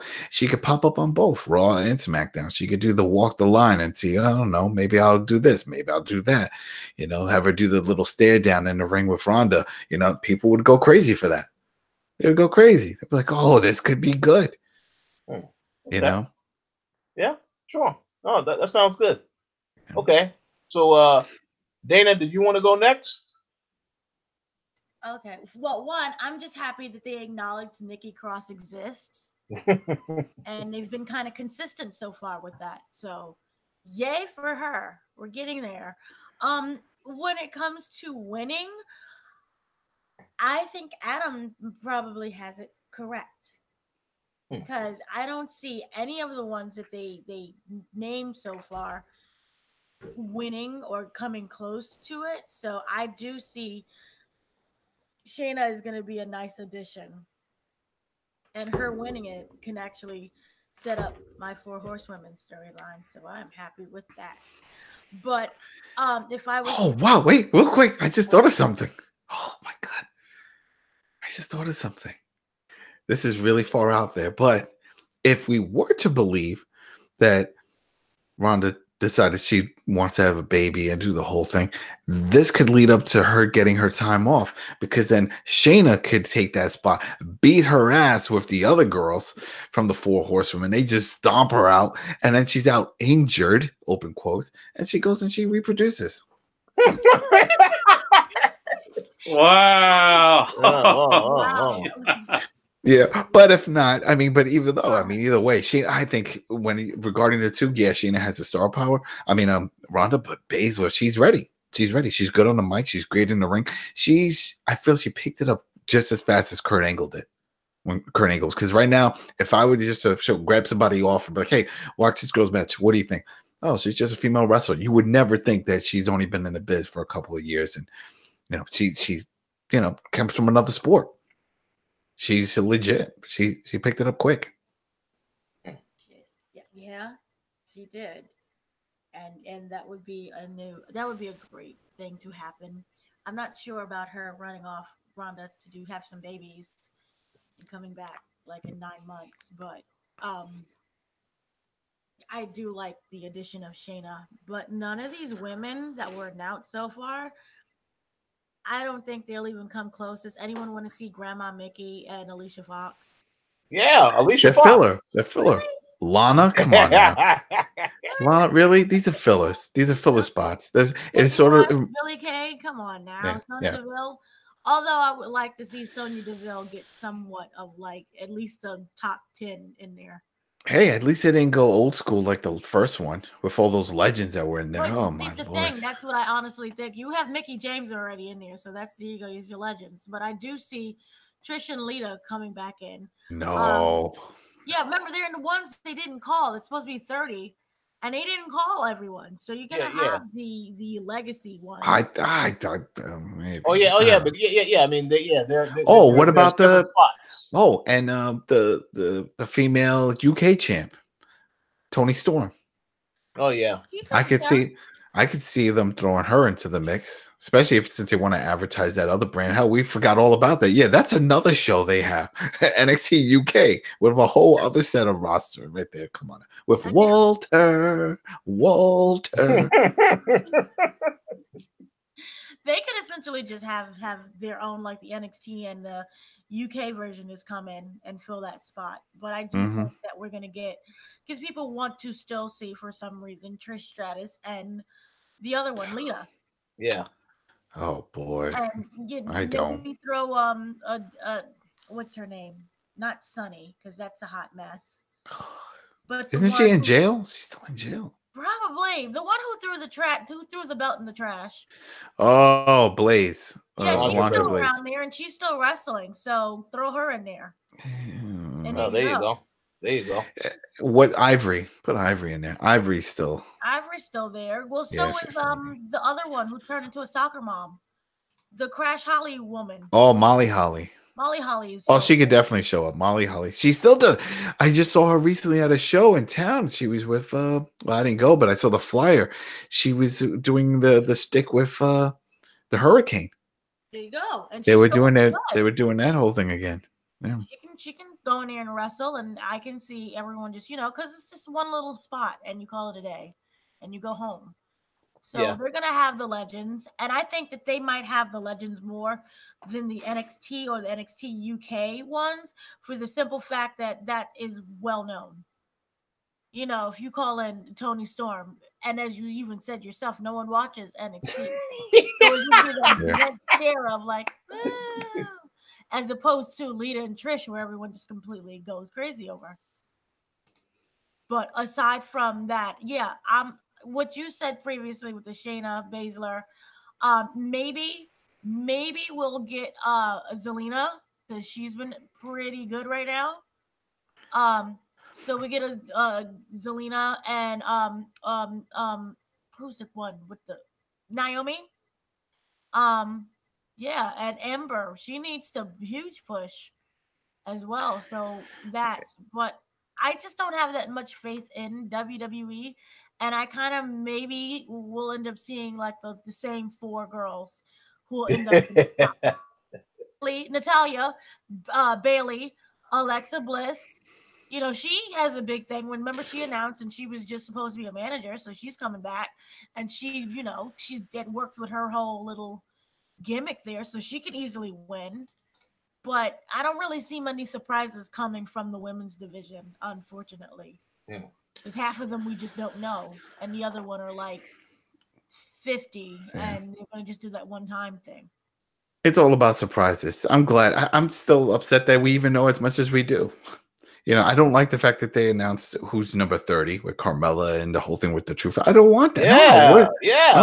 I want the surprises. Where's my surprise? Match though, that I don't mind that. That's like number 30. No one cares about Carmella anyway. So that's but it ruins the big surprise of who's the last one. Exactly. Really? Yeah. I guess that means that there'll be a surprise before number 29. No, but here's the thing though. When AJ Styles debuted, he was not number 30, and people still equally lost their mind. That's true. So I don't think it doesn't matter for me the number that the order of it. It just just give me some surprises. But from the women's division, who exactly, aside from Shayna, are people gonna be like, oh my god? No. I don't know, but that's why I don't want to know until it happens. It's like, I don't want to know any of the numbers. If you just look at the roster, exactly. I don't want to know any of the numbers either. I don't want to know the first one, the second one, the 30th one, the 25th one. None of them. Let me see it when it happens. We have even the announced order. Look at what we have. Are you literally going to be cheering in your seat for a Sarah Logan? Not saying I have a friend who would, and not me, but well, allow me to just say right now that don't worry. I'm pretty sure that R-Truth will get beat down before he has a chance to come out in the men's Royal Rumble. So don't worry, he won't be number 30. I'm sure of that. To me, this is dead in the water. Just because you saw how last year's was a complete disaster. They just didn't know what he was doing. There was body parts everywhere, arms flailing, high heel somewhere. It just didn't work at all. And this one, I'm just not impressed of what I've seen. And I'm sorry, but Liv Morgan and a Billie Kay just does not do it for me, no matter what order, or even if they were a surprise. I would just be like, man.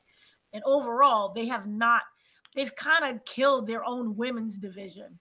So this is nothing. But if I was to pick one winner aside from Shayna, because you technically picked her, I'm going with Alexa Bliss. That's it. My final answer. There you go. There you go.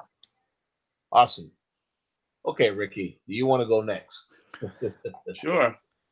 Man, I really love Adam's prediction of Shayna Baszler. That's a good Yeah, man. little dark horse pick there. And it would be a way to make a big impression for her and everything. And throw her in a top spot quick. Yeah. Unfortunately, this is still Vince's show, and because it's Vince's show, Charlotte's winning it. Oh yeah. I leading up to this week, my theory was going to be Becky and Charlotte pulling a Bret Hart Lex Luger thing where they both go out in a tie, and then they both challenge Ronda that way. But I think they're just going to have Charlotte win it flat out. I think Becky will still be in the Rumble, but will get eliminated. And Becky will find a way to shoehorn herself into that match, and we'll get. I mean, here's the thing: Becky Lynch versus Ronda Rousey, Survivor Series, should have happened. It's a shame that it didn't. Shame on you, Nia Jax, for ruining that. But I don't think I'm skeptic that Vince would want a one-on-one with Ronda Rousey and Becky Lynch to main event WrestleMania. Charlotte, if a women's match is going to main event WrestleMania for the first time, Charlotte Flair has to be involved. So I think that it's going to end up being a three-way between them. But I think that what will happen is that you'll have Charlotte as the clear Rumble winner, and I'm not sure how, but Becky Lynch will find a way to add herself into that as Mania comes along. So that's my prediction for the women's thing. And that's what I have for the women's. Mm-hmm. So I just want to say, man, all of you have excellent picks. The Shayna Baszler pick is very, very interesting because I could totally see that happening. But I think with the points that you made, Ricky, are right on the money because again, Charlotte is in this match, and even though I do not want to see Charlotte win, and I do not care to see her in a main event, the fact of them having a triple threat with her, this just seems like it's just totally a move that Vince would make. It's just no doubt about that. Because they could say that they already have the storyline of when Charlotte had her match with Ronda Rousey and then lost it, and just went in on Ronda Rousey, which I still very much enjoyed to see. I mean, I have to admit, I did enjoy it. I was very entertained when I saw that. So yeah, I definitely see that happening. So I also have to say, yeah, Charlotte's probably going to win. If Shayna Baszler is in the match, that is an alternative way that they could go. But Charlotte, Becky, and Ronda at WrestleMania, I think that match is 100% going to happen. So, yeah, Charlotte will be my pick as well.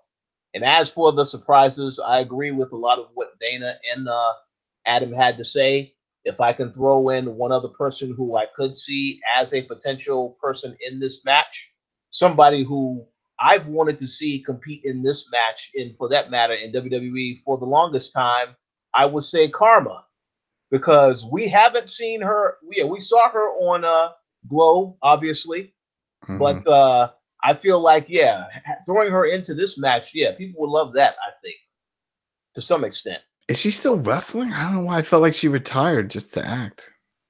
Well, maybe she did retire. I mean, I have no idea. Well, she did. She did appear in the Rumble like 7 years ago, I think, when she first debuted Awesome Kong. Yeah. Mm-hmm. Well, actually, Karma. What happened was that she debuted and then she got pregnant and she had to leave the company. Yeah. But she came back like a couple years later for a surprise appearance at the Rumble, and she even like eliminated Dolph Ziggler, I believe. Yeah, look it up. You should definitely go back and look at that Rumble. She did appear in it. It was, let me see, which one? 2012. 2012. I think it's on YouTube if you look it up. That was cool. Yeah. All right, so maybe or maybe not.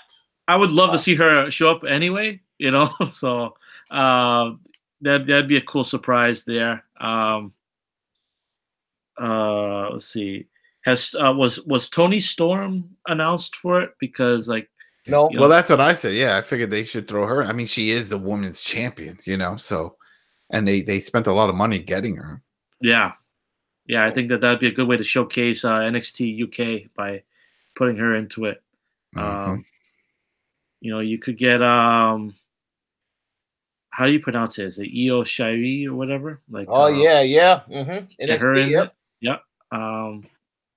Or Kairi Sane, and you'll get them involved. I'm sure there's like a blockbuster name or two that's just escaping my mind right now. But you know who I would love that I just know we're not gonna see, but I would mark out is AJ Lee.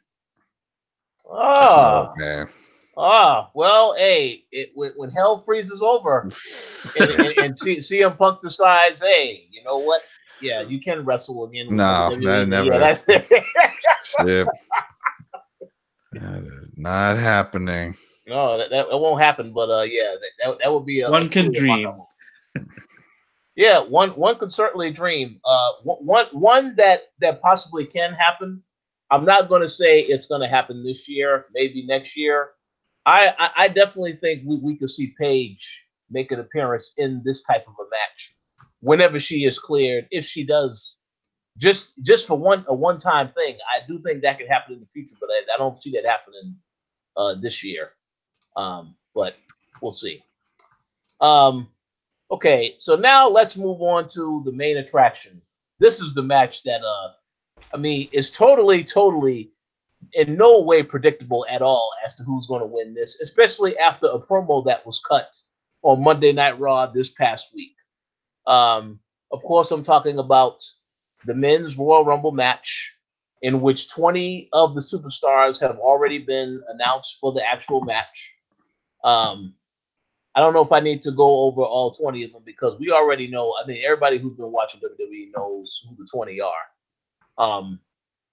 So my question is, once again, who do you guys think some of the surprise people will be, and who do you think is going to actually win?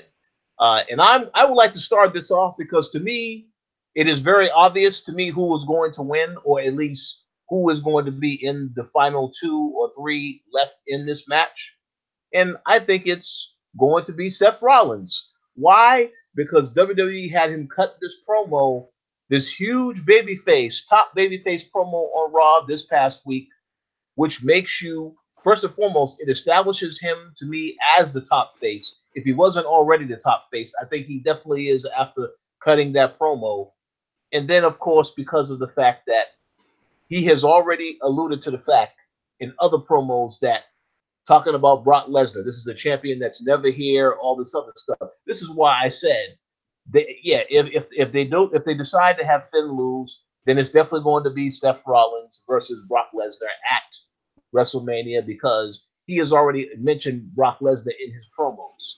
So I think it comes down between Seth Rollins and Drew McIntyre. But Seth Rollins, obviously, as a face, I think it's going to be Seth Rollins, unless, of course, Finn Balor wins. Then I can see Drew McIntyre winning, because Drew McIntyre still has unfinished business with Finn Balor as well. So, but I keep feeling, though, again, after that promo that was cut, and because really Seth Rollins is the only one that made a convincing point of, yes, I should win the Royal Rumble because this, that, or other, I think Seth Rollins obviously is going to be the one that wins it. That's what I would say. Now, they could easily do a swerve, but that's my pick for now. So, with that said, I'm going to go to you next, Ricky. Who do you think is going to win the men's Royal Rumble match? Well, I'll get to that in a second, but I will say that the one thought I was holding on was we were talking about the number 30 being spoiled and everything. Yeah. And I think that with R-Truth, that what they should do is have him appear on screen at Saudi Arabia and be like, I'm ready for Crown Jewel. Wait, where is everybody? And they're trying to forget that event ever happened. So, Oh, I mean, they are, except for the whole like World Cup thing with that being a center part of the Miz and Shane, you know, teaming up and whatever. But yeah, but I don't know what I feel like R-Truth is not going to be number 30. It's going to be there'll be a surprise. Yeah. I'm not sure who that surprise will be, but I would like to see Velveteen Dream make an appearance, and I would like to see Kevin Owens make an appearance. In fact, I think Kevin Owens will make an appearance at the Rumble. That's going to be one of my surprise entry predictions there. I'm not convinced Kenny Omega will make an appearance. I will be hoping for it, but I don't think it'll happen. But I will lose my mind if it does. As for who's going to win it, I was thinking Seth Rollins, but ever since this guy got taken out of his match for the Royal Rumble, I thought it was because they're going to have him win the Rumble, and that's Braun Strowman. Oh, no. I hope not. I hope not either, but Vince McMahon seems to think that we want to see these big, muscular guys fight each other forever, even though we've seen Brock and Braun a million times, and it has not been entertaining in the least.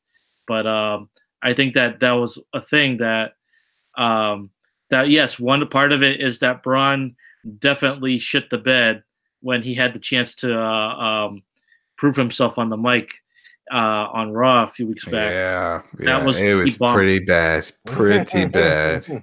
That was really, really bad. And I think that like you couldn't have him win against Brock Lesnar at the Royal Rumble after that. And this is just a way to kind of get some distance from that complete mess and allow Braun to have his moment later in a bigger stage. But again, this is all assuming that Brock retains and all that. If Finn Balor actually pulls off the upset and takes the Universal Championship, then that throws everything on its head, and anything goes there. But I think that unfortunately, I think Braun Strowman is going to be the one that wins the Rumble. Wow. Well, that is a good pick. I just want to make a quick comment, then I'll go to Dana next. What you said about Kevin Owens, I 100% see that happening. And if that does happen, I would make the guess that Kevin Owens, if he is in that match, he will eliminate Bobby Lashley, because you know that feud is not over. We know that. And especially now that Bobby Lashley is the Intercontinental Champion, I feel like that's exactly who he would be coming back to face if he's not in the actual main title picture. And I also was going to add Velveteen Dream. That 100% is going to happen, because I saw that tweet that he sent out saying that he is no longer going to be competing in any more NXT matchups. So, yeah, he's not on the NXT card at all. So I feel like, yes, he definitely can appear in that Rumble. Does that mean he's going to get called up right away? Probably not. But, yeah, he'll be in that Rumble, I think, 100%. Yes, definitely. Yeah, he's definitely going to be in the Rumble. And remember, the whole point also with the Rumble is not just introducing new faces, but it also develops new feuds. Yes. So it depends on who he grabs and starts picking on or whatever, and then that can spawn out into a feud onto one of the programs. So that's true. That's true. Hey, maybe huge. Oh man, wait a minute. This is another far off into nowhere land. Uh-oh. What if he comes down? If he comes down with Hulk Hogan, remember they were doing their whole thing back and forth for the longest. Oh God! Remember he was coming down with the tights, and it's all because when he was on Tough Enough, Hogan said he didn't have it, he didn't see any potential. So that's why he's doing what he's doing. But for the way they're trying to get Hogan back into the good graces of the people, this could be it. This could definitely be it, because we could see Velveteen come out, or we could just see Hogan come out, and they're like, wait, is he going to be? No, he's too old. And then he does the 2-finger points back, and then Velveteen comes out. I wouldn't put it past him. That's a moment. That's a Royal Rumble moment right there, even before he gets in the ring. I definitely wouldn't put it past him, but I will say this, just as another alternative, I could totally see Velveteen Dream coming in as number 30, replacing R-Truth. Because that also would be surprising that you would have him come in there. Because as we already said, there's no way in hell R-Truth is going to be number 30. I think we all know that. So it's a matter of who is going to replace him. Unless, of course, they go with Ricky's pick and just have Strowman coming out of nowhere at number 30. And yeah, then people might not like to see that. But Vince would like it, so it's possible. What I would like to see is Dean Ambrose win the whole thing, but that's not going to happen. Yeah, unfortunately, I believe you are correct. Yeah, because Dean Ambrose got in shape and came back, and they haven't done anything with him since. But hopefully that will change. Hopefully, and maybe it does mean he needs to get moved over to SmackDown or something. But we'll see. So, Dana, now who do you have as your pick to win in the Rumble, and what surprises do you think that we'll see?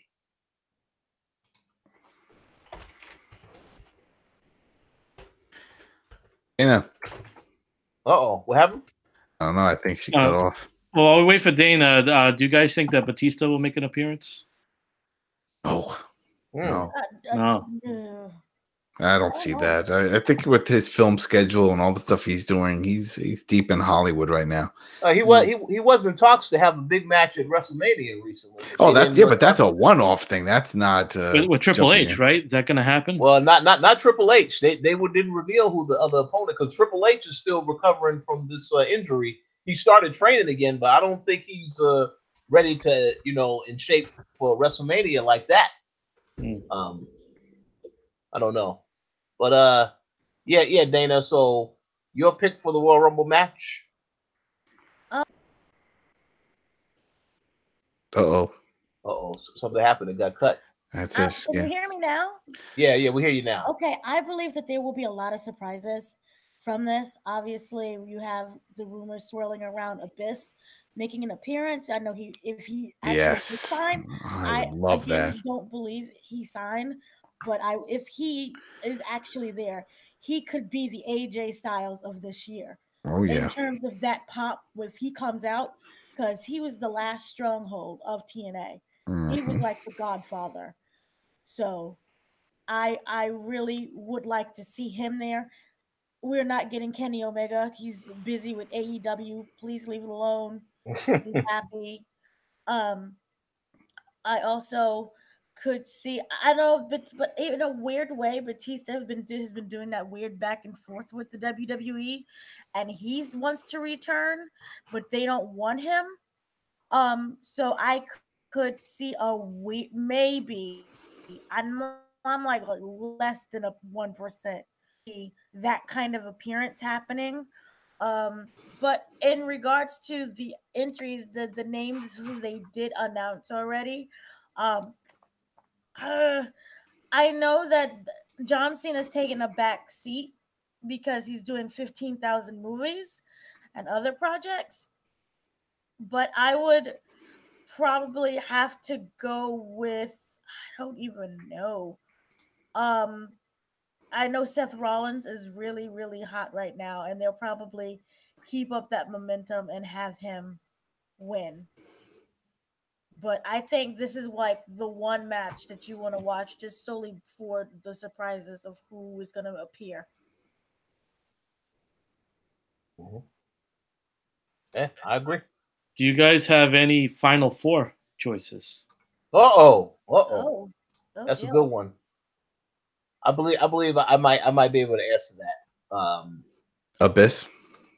No. Yeah. No, you say no, but that could. I would. Abyss. The only reason why I believe I really go for that whole thing with Abyss is because he's a big man, and like we said, Vince loves big men. Because I know the stories with him and Sanjay that they both left, and the word is they're going to WWE. Supposedly there was an email that was sent out to talent inside saying that they were going there. Man, but Vince loves big men, and he'd be like, "Oh, look at you, you massive man, go in the Rumble."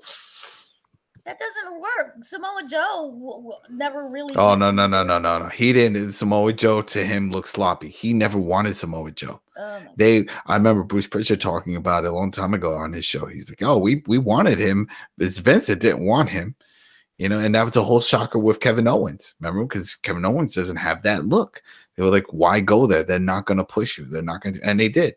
It worked out for him. So, you know, but Abyss is a monster. What is he, like 6'7", 6'8", or something like that? I mean, he's I don't know. If he comes in when he with that white outfit, the prison outfit with the mask, when he was just using his real name or his last name, Parker, oh, that would be awesome. That'd be awesome.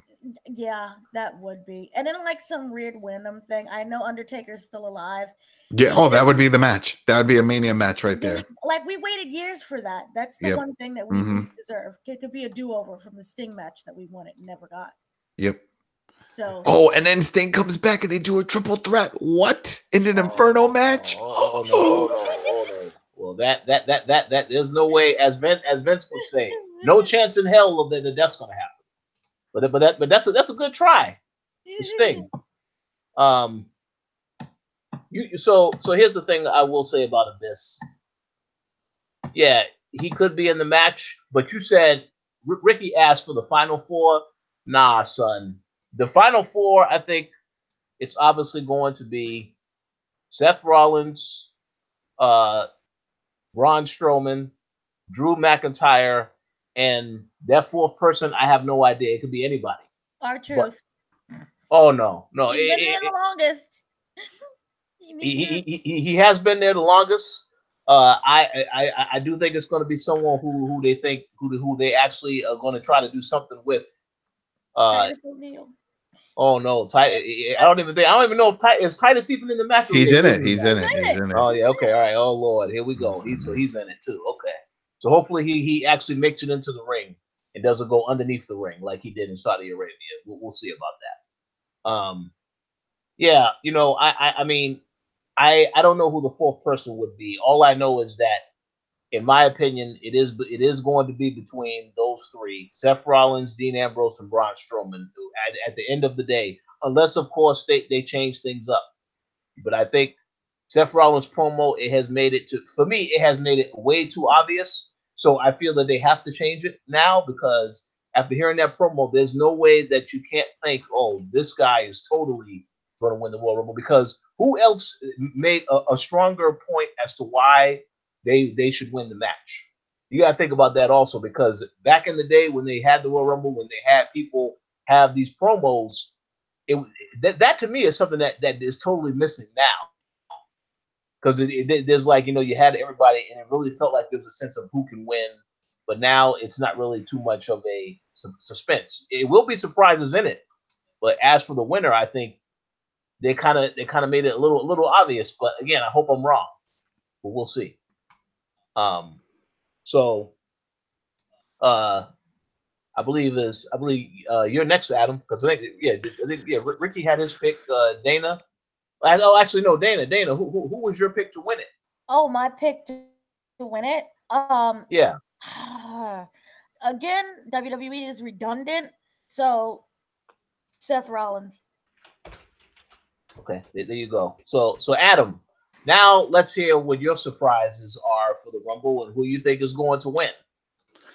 Oh man, I mean, if we go with the pattern, it's not going to be a surprise. It's going to be somebody that we know, and I think it's going to be Rollins. It's going to find some way to do it. You know, that's the downfall. The days of the big surprise. Oh man, it's done. The surprises are the entries. It's not who wins it. So I see same thing. I see Rollins. The Final Four, I have no idea. You know, I hopefully it's not R-Truth. Hopefully there are a bunch of guys by the time he gets in there and he gets chucked out. But then even then, that sucks, because I mean, see, we're not surprised. Number 30 is supposed to be fun. There's no fun in this. No. You know, I got it. Jinder Mahal. But he's not number 30. No, Oh, no, you no, mean no. who's gonna win it? No, because No, remember, the final four. Yeah. oh, the final four. Anything's possible. Anything's possible for him, because remember they put him on a rocket ship, but we all know that was only because they were getting ready for the India tour. And once that India tour ended, so did his push. Just like that. There's always an agenda. So hell, I could see Rey Mysterio. He's in it, right? I could see him going back to the final four. Yes. I could see him doing something like that. I don't know. I mean, one other person, and I was thinking about it early on, only because I saw a picture of him. I was like, yeah, that's never going to happen, but it'd be fun. Bring Carlito back. Put Carlito in there. That'll be fun.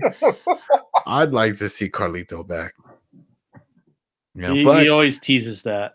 Yeah. But funny, I was listening to, it was a while ago, a Bruce Pritchard episode on his podcast, and he said that was Carlito's call to leave. And that he wanted to go back to the island. That was it. So it wasn't like a firing thing. He just didn't want to do it. But he didn't make it seem that way when he was at the Hall of Fame. Remember when he inducted his dad Hall of Fame? It's like, it's something they were like, we want you back. I remember people were chanting, come back, something like that. And the way Bruce said, he was like, yeah, no, it was his call. He was homesick. He said, you know what, I want to go back and work with my dad's promotion, Puerto Rico. And they were like, all right, whatever. Because remember, his brother is there, the Primo. They're still a tag team. They're still there. Yeah. Well, we'll see about that. Oh yeah, there was a quick thing I wanted to mention because I do have one final question I want to ask. But before I do that, I just want to say real quickly, because I didn't mention this earlier, Matt Hardy and Bray Wyatt, they will definitely be in returning in this particular match.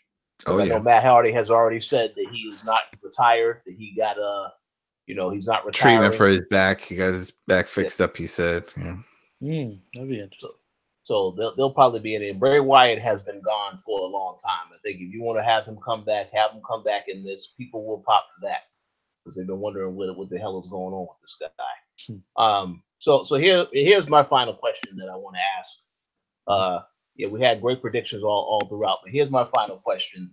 So, who do we think, and this may be premature to say, who do you think will end up becoming competing for the title at WrestleMania on both the Raw and the SmackDown side?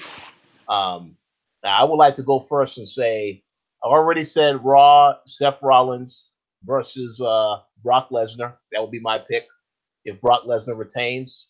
Here's my pick for SmackDown. I think Daniel Bryan will be defending that title against Rey Mysterio. That would be my pick. All right, who wants to go next? Seth Rollins, you said? No, he said Bryan would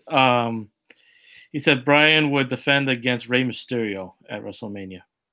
Yeah, and Seth Rollins will go against Brock Lesnar for the Universal title. Oh, that'll be my picks. So, who wants to go next? Well, one thing I was gonna say, I don't have my SmackDown pick yet. I'm still thinking about it.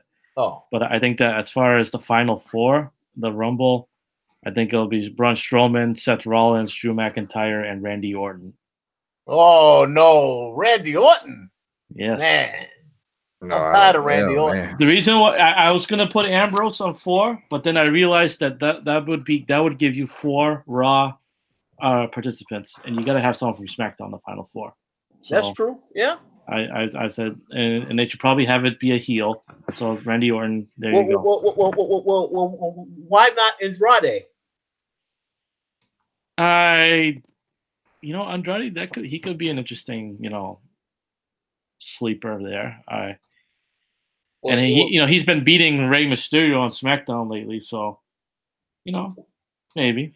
Well, I will say if he's not in the Final 4, I do think he is going to have a strong showing in this match. They're trying to do something with him. So yeah.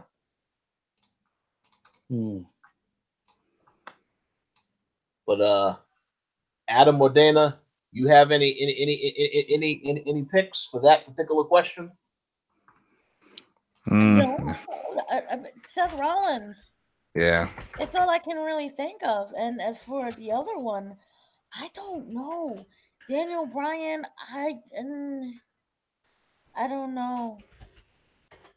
Yeah, because the only reason why I say Rey Mysterio is because Daniel Bryan is a heel now. So what other face could they have him go up against? What Jeff Hardy is maybe the only other face, unless it's Mustafa Ali. But we know Mustafa Ali is not going to get a world title match at WrestleMania anyway. I know a face Yeah. that could face Daniel Bryan for the title at WrestleMania. Well, who was that? Kenny Omega.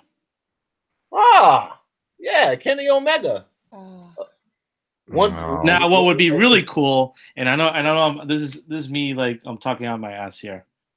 If Vince backed up the Brinks truck to New Japan and said, "We're gonna buy out the rest of his contract for this month.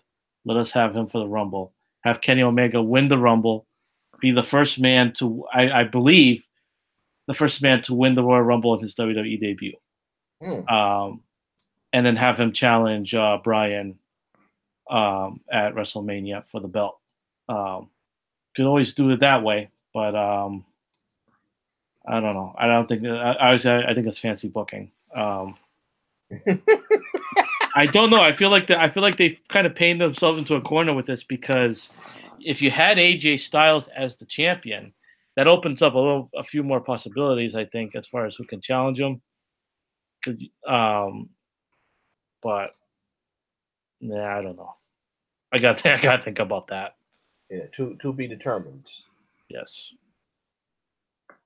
But I think, Braun versus Lesnar, and who gives a shit, you know. I keep thinking, like, with the Kenny Omega, if it ever does happen, it would be like a big build-up. It wouldn't be like a wham bam is. They would really build it up to promote he was coming. No.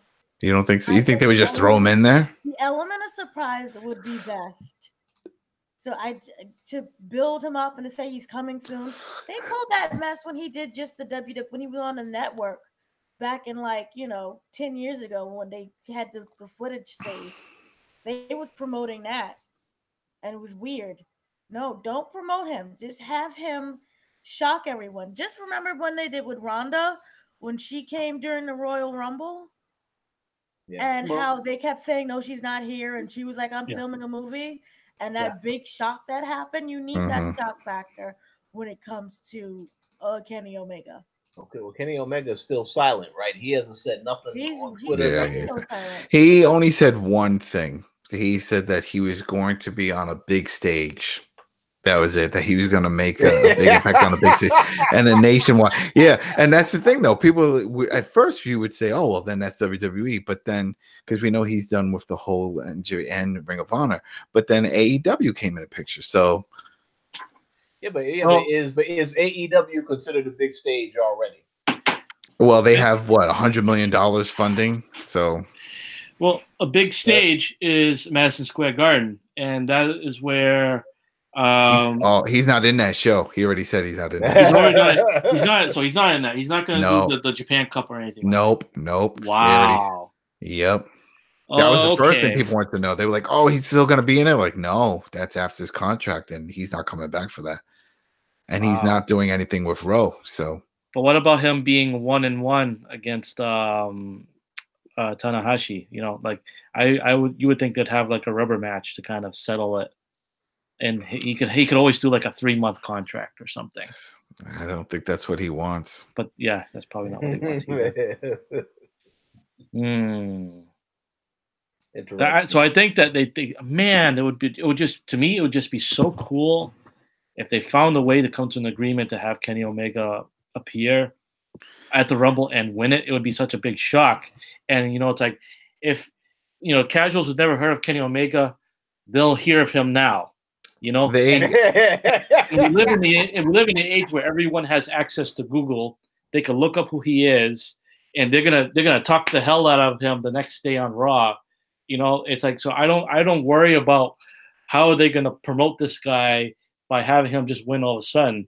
I think he's a big enough deal that most people know who he is, and that wouldn't be an issue. It's just it's so good that I don't see it happening that way. It tends to be Vince tends to go a different direction. I mean, who was it? I was someone I was telling to, but there was a story, and this again back to Bruce Prichard. Man, it's great to hear somebody who was part of the creative for 20 years, and it links up to this situation when they decided they wanted to put in the Four Horsemen. They wanted Ric Flair, but at the time, Ric Flair was signed to TNA, so they called Dixie and said, "Hey, what can we do? Can we work out an agreement just to bring him for this event?" And what can we do? Any kind of money, this and that? She said no. She's like, you can send me someone. Who do you want? And they wanted Christian, because remember, Christian had the run there and the whole thing. He said, give us Christian, and then you can get Flair for the event. And they did it. And then Christian went back to TNA for an event over there. Maybe they do something like that. They talked to New Japan and said, hey, let him out. We want to do something. We'll give you something. And then who knows, maybe AJ or somebody, or the Gallows. There you go. Get the Gallows and Anderson to go over there and do something, in good faith. I can see that. Definitely see that. That would be assuming that New Japan would even want to play ball with Vince at this point. They're still pissed off about him. Oh, that they get from what I was hearing. I mean, we've all heard this. The main reason why there's this big mass exodus from New Japan is new management. That it's all new management, and these guys are not wrestling guys. These are money guys. And that's what led to all of this. Because remember, that was like the promised land. Everybody wants to go to New Japan. And then all of a sudden, look at all these people. This Wrestle Kingdom, almost everybody left. Yeah, and so Kushida, he's going to WWE. Yeah. So yeah, Kushida is going to WWE. So it's just like, man, what happened? And they said that was it. It's new management, and people just don't like the management. Wow. Right, new management. Mm-hmm. Well, I just hope with Kenny Omega that he just thinks about his career in a whole, of his legacy. Like, I get it, you want to go with your friends. We all do that. Your buddy gets a good job somewhere. Hey, come on, let's go. But in this situation, it's like when you look at that roster that they announced so far, he's pretty much feuded with all these guys, whether it was in New Japan or Ring of Honor. Yeah.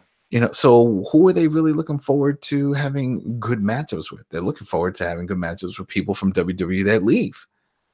But why wait for that? Because then you turn into Impact. You turn into TNA, because that's what that all was, right? You had this talent. They feuded nonstop to the point that they just waited for WWE's guys to show up and cut a damn promo, and that's what we saw. Damien Sandow.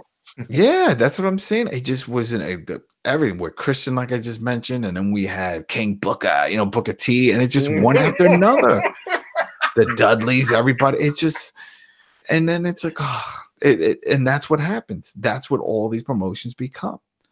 So it's like, if he really thinks about it, it's like, what's best for me and for what I want to be known for, then it's to go to WWE. The matchups are there. The dream matches, the big money matches are there.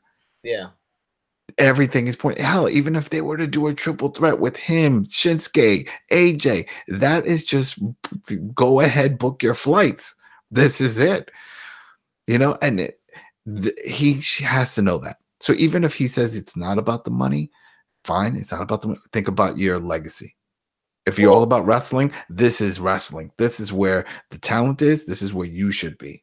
This WrestleMania is in New York, so it's going to be, big spotlight. Big spotlight. WWE's got to want to go all out with this. So Kenny Omega is the last biggest fish that they haven't gotten, correct? There's what's his name? The guy that was in. I always mess up his name. He took that hard knee shot to the back of the head. Remember, there was Will Ospreay and the other guy. What's his name? Kota Ibushi. Kota Ibushi. He is the ultimate free agent. This man will never sign a contract. Yeah. That's why. Yeah, people don't understand. They were like, "Oh, well, New Japan let him go." No. New Japan has no contract with him. He refuses to sign a contract with anyone. He believes in himself, and he's that damn good that he doesn't need to sign a damn contract. So he just goes and wrestles as it goes. He likes the freedom of being able to wrestle wherever he wants. Exactly, where he doesn't have any say. So, yep.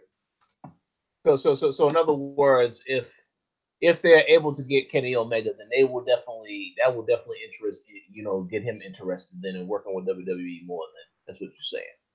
Well, I could see it. I could Well, see it. Like, like, Bullshit. and those two have awesome chemistry with each other, and that would be a thing that could draw him in. That might actually, one of the few things I could imagine him making an exception. But I don't know. He seems to be pretty happy with his current rate. yeah, and that's and the thing with Omega also is that we know that he's buddy with Jericho, and that's the thing, fellow Canadians and that whole jazz. So it's tough. That's tough. Interesting. Yeah, that's what I'm saying. That's a big ups in the air. I mean, could he show up at the Rumble contract wise? We know, but it's all about money. It's new management. The same happened with TNA when they got the new management with Owl. Next, we're seeing all this footage and they're working out deals and all this stuff going back and forth with WWE and them. New management, it's all about money. They don't care. It's not about the pride anymore. It's not about anything. So I could easily, if it's all about, like Triple H says, it's what's best for business. And if they think this is what's best for the WWE business, they're going to make it happen. They will definitely make it happen. And if the rumors are true, what Dave Meltzer is saying, that they're offering double for these indie guys to show up, whatever AEW, you saw that? It was like whatever AEW is going to offer, they will do double. They gave the Young Bucks a huge offer, and like even with a 1 year out clause, where if they decided they didn't, or 6 month out clause, where if they didn't like it within 6 months or a year, they could opt out of their contract, and that was done to align with AEW trying to get started. I think is that if the Bucks signed with WWE, that would pretty much have killed AEW before it even began. So that was part of that aggressive approach there. But I think that they're going to continue to have that aggressive approach of signing these top indie talents before AEW or whoever can get a hold of them. Oh well, that ain't happening now. Man, I mean, how do you turn down? I can understand if you've been there, like Cody and all of them. He's been there. Jericho, they've been there. They did that, done that. They're okay with it. They made the money. They lived the dream. They've had the Mania moment. Kenny hasn't had that. You know what I mean? It's like, how could you even discourage somebody like that? How could you even say it's like, oh, yeah, you don't want to do that, but you had a Mania moment. Yeah. Well, I bet you wouldn't be saying this shit if you didn't have a Mania moment. Yeah, I guess. Yeah. You know what I mean? It's like, no. Kenny's 35. He's still in this prime. He's never going to be more valuable as far as like being able to command his own dollars than he is right now. If he goes to AEW, sure, he could help out that company, prop them up and everything, but he's not doing himself well, at least money wise, and he's missing out an opportunity to face someone like AJ Styles, who, for all we know, could retire from wrestling, within the next few years, so he could spend with his family and all that. So, and if he goes to AEW, he's probably going to be there for like 5 years. So yeah, that's what I'm saying. It's like take the money, go to WWE, have your moments, and then if you feel like bouncing, bounce, and then go hang out with your buddies. Yep. You know what I mean? It's just, but do it now while these guys are still around. Do it now while Undertaker can still walk. Do it now while I can still breathe. Yeah, do it now before John Cena starts taking all of the Rock's movie roles. It's like, shit. Have these matches in your bag, so that was like, yeah, I did that. I would do it just for that. If my buddy, come on, you want to join? He's like, yeah, I'll see you in 2 years. Let me go do this first. I'll be right back. Plus, and that's the thing. Plus, it's a new promotion. You know what I mean? It's like there's no guarantee. There's no guarantee. Yeah, I understand they're talking with ESPN and a few others, but ESPN has been real shady lately. I don't know if you noticed, but they've been buying all UFC and all this stuff and putting it behind another paywall. You got ESPN Plus. I have so it's like shit. So if you have cable, you have ESPN, but now you have to have ESPN Plus. Now you need to go get that other sub. So I wouldn't be surprised if they did pick it up and say, "Oh yeah, all right, we got it. It's on ESPN." But now people have to pay extra for that shit. Yeah. Oh, I mean, look at it like with the Marty Skrull. You know, his contract expires like Mania weekend, and his contract expires Mania weekend, and it's all indications that he's going to WWE, as soon as he's able to, and it's he's fine, he's good. He's one of the buddies, you know, he's one of the buddies with the Bullet Club and all that, but he's going to WWE. At least that's what it seems like. So Kenny Omega should see that perspective. Like you don't have to necessarily, you know, jump into this new venture here. You could support them in other ways, but you know, take care of yourself. You got this chance to make an impact. You know, and I hate bringing this up because you know Roman Reigns has a leukemia and everything, and more power to him. You know, getting better. But this is an opportunity for someone else to step in and become a big star. Now that Roman Reigns is not the sole focus of the show, you know, it's no better time than now. This is it. This is true. This is why I believe Finn Balor is going to fill that spot, because we know that Brock is a part-timer and he's on his way. He only came back because they were desperate because of what happened with Roman. Remember, his plan was he was going to take time off and start preparing for a UFC run. And now he put that on hold because of the buckets of money WWE gave him to do all of this. You know, it's funny when I see him doing his little bounce in the ring with a Kool-Aid smile, and I'm sure he's smiling. He's like, this is the easiest fucking money I've ever made. I just come out here, I do this little bounce, Paul Heyman talks for me, and then I go on a plane back to Canada. Basically, that's it. That's all he has to do. Yeah. And I mean, the thing is that like none of that would be necessarily prohibitive of him doing UFC because he was still disappearing for months on end. You know, when having the WWE belt, Universal belt, he could still do UFC on the side. You know, he didn't have to. You know, I just think that it's just smart money for him, and he knows it. He's gonna milk that cow as much as he can. And he should. So, I mean, to our chagrin, because he doesn't appear enough and he doesn't do enough. But hey, you know, it's business. It is, exactly. It's all business. It's all business. Who knows? You know what I was thinking also? The Punishment, Martinez. They could easily move him up again. Big man. They just like big man. They also got Dijax, who's over there. You know, I feel like all the big men don't spend that much time in NXT. They get called up pretty quick. And if not even called up, at least for the Rumble's sake, just to show him off and be like, wow, that's a big man. Where can I see him perform? Well, pay $9.99, get on the network or bootleg it on the net, whatever works for you. But this is where you could watch him. Punishment Martinez, that's Puerto Rican Baron Corbin there. There you go. From New York. So yeah. That is it. Where did everybody go? I don't know. They're here, right? Oh yeah, we'll see. We'll see what happens. Oh yeah, no, I'm nervous. Oh no, I saw something. I saw something. Some breaking news, if you will. But it's not really news, so I can't really talk about it. Okay. I just saw something. I'll talk about it. We'll talk about it off there. Yeah. Okay. But yeah. Any final thoughts before we get ready to wrap up the show? No, I think that's it. I mean, all we know for sure is that it's going to be fun. Royal Rumbles are always fun. NXT are guaranteed fun. So I'm looking forward to it. Do you think that they should start the pay-per-view by having the Women's Rumble go first? Yep. Yeah, I agree. Ouch. Oh, what was that? Got an exorcist over here. What's going on? She got possessed. That's so mean and rude and sets back the whole. What do you mean? It sets back. They closed it all last year. But see, let me finish.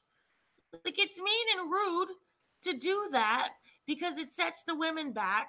But then at the same time, they really, no one's interested in this, so it should be first.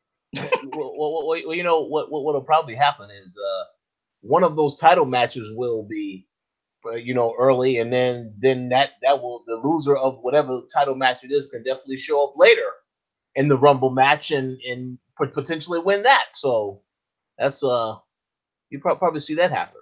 No, why can't the Shane one go first? That's boring. Well, that match definitely that should even be on the card. But yeah, that should go first. Which one? Get that out the way. Shane McMahon and oh yeah. But then that's also a smack in the face to the tag division. Remember, that's what they were bitching about to begin with. And last time it was on the pre-show.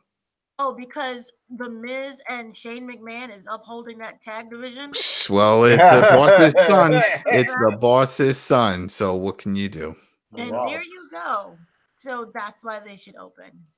That's McMahon privilege for you. There you go. But I mean, hear me out with having the women start. Is that the bookend matches of a pay-per-view are the most prestigious ones. I mean, obviously, closing it out with the main event is the most prestigious. But I feel that the next most prestigious is being the one to start off the show, because you're being trusted to start off on a good note and get the crowd going and all that. And I think that you can't really have like back-to-back Rumbles. That's too exhausting. So you want to have people get conditioned to it early. You get the first Rumble out of the way. You have those matches in between, and then you have the last one. I mean, if you want to have the men's match first and the women's match last, then sure. But I think there's more intrigue this year as far as what's going to happen in the men's match. But that's just my opinion. I could be completely wrong. Oh no, I believe you are correct. Because if any of those people show up that y'all said, oh yeah, that would be very exciting matchups. Like, I think the women's Rumble is going to be more predictable, and there'll be fewer surprises. So that's kind of why. But you know, and special shout out to WWE, because ever since they decided to last Sunday announce over Twitter, oh yes, these are all the people that are going to be in the women's Royal Rumble. They once again take any mystique out of it because of that. Yeah, that's upsetting. Yeah, it is. Yeah. It absolutely is. I don't think that having the women's Rumble starting first is setting anything back. I think setting it back is having a random backstage segment with Alexa Bliss trying to get dressed up, and then that's it. Like, that was just completely the cheesecake. No, that was them trying to bring back the Attitude Era with the PG. Yeah, but that's a setback. Well, I will do you one better. Another setback would be for them to have Mandy Rose win the Royal Rumble match after her scandalous segment with Naomi. Yeah, that would be totally awesome. You know what I kind of wish I would see, it won't happen, but I wish I would see is, you know, that Spider-Man meme of Spider-Man pointing at himself. You know, that picture of Spider-Man pointing at him, like. Yeah. Have Mandy Rose and Eva Marie in the same ring, pointing at each other. That's just Spider-Man meme right there. It's completely. They look and sound similar. It's just so much. But yeah. Yes. And speaking of Eva, remember, Marie might be back. Kanellis. I thought that they're trying to get out of the contract. No, she put up on her Instagram that was all lies. Oh, so she'll probably be in the match then. Who was Maria Kanellis? Oh, she's saying that was lies? I thought that they got pulled from shows already. No, she said it was a lie and that she didn't ask for that. She loved working with the company. She said loved or loves? Loves. I mean, be careful, because sometimes they say, like, you know, oh, don't believe everything you read. Because I remember who was it? Who was the Funkadactyl that was with Naomi? Cameron was all like, oh, don't believe everything you read online. But it was true what was online of what was happening with her. So it's just, I don't know. But I'm sorry, Adam, you were gonna say something? I don't know. I forgot. Oh, with the belief. Yeah. I don't know. But I did see that they were taking off the house shows. Some people saying that the house shows they were first planned, and like they say, cards scheduled to change and they're not on it. So I don't know.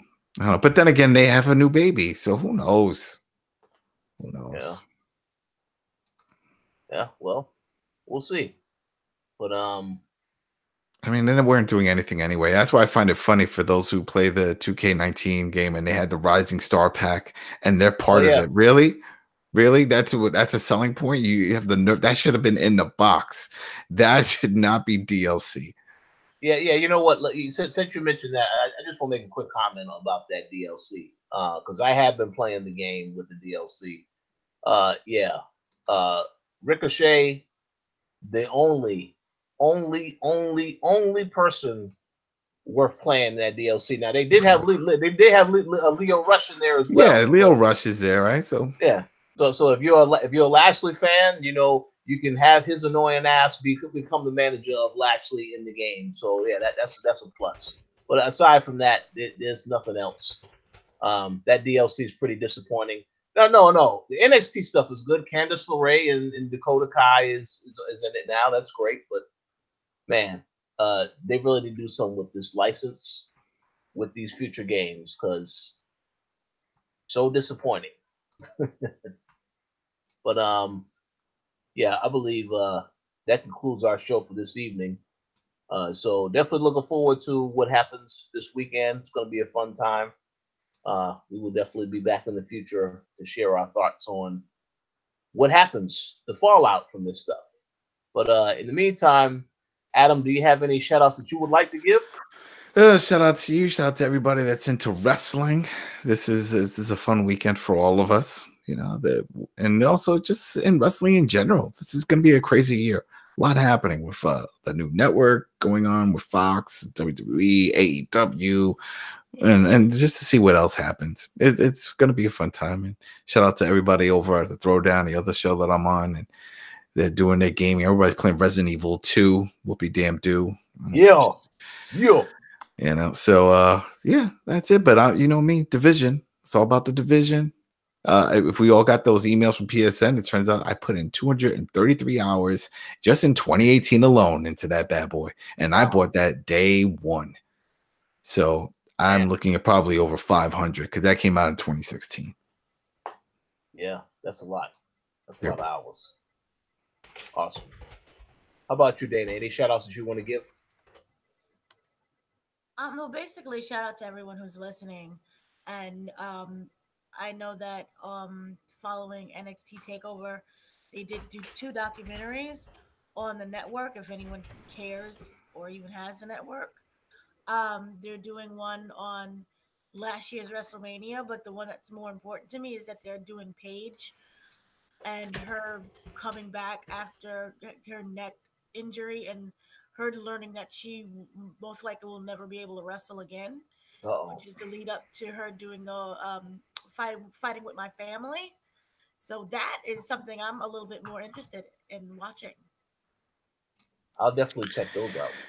Man, I feel like this movie is going straight to DVD. Like I felt like it's something about it doesn't feel right. It's not marketed right. Yeah, I think that's what it is. And it comes out in less than a month, and there's no marketing unless you watch WWE.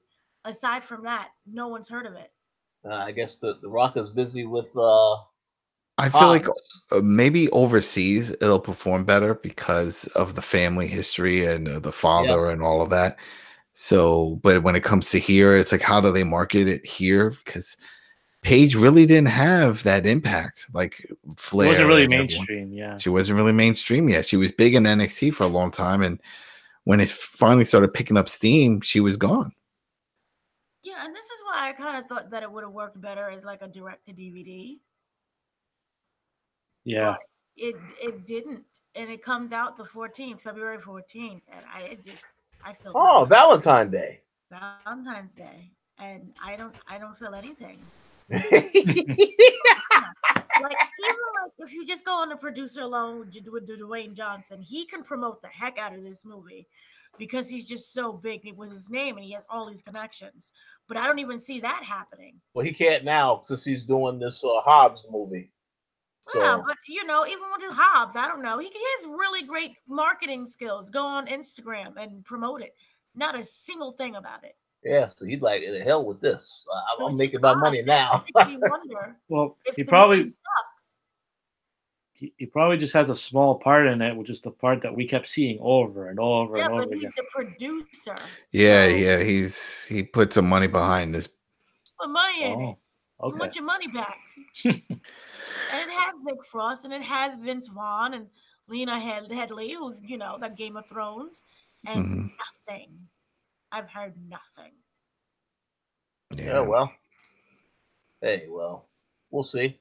Maybe The Rock will show up in the Royal Rumble. And I know it's And at then, Sundance, so it's premiering, if not tonight, then tomorrow. oh yeah, that's possible.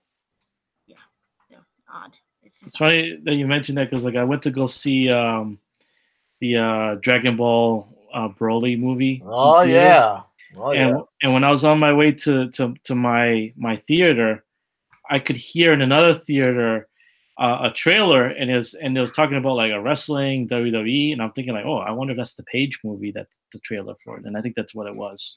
Yeah. Yeah. And then you heard everybody boo. Oh no, they're not gonna be Wrestling's booing. fake. Wrestling's fake. We're the dragons in this movie. Oh no. Oh no. He's like, oh no. Oh, that's fine. Oh no. Wait, so Ricky, you have any shout outs you want to give? Oh sure, yeah. Shout out to you guys. It's always fun talking with you. Shout out to our listeners and all the people that make the coalition happen.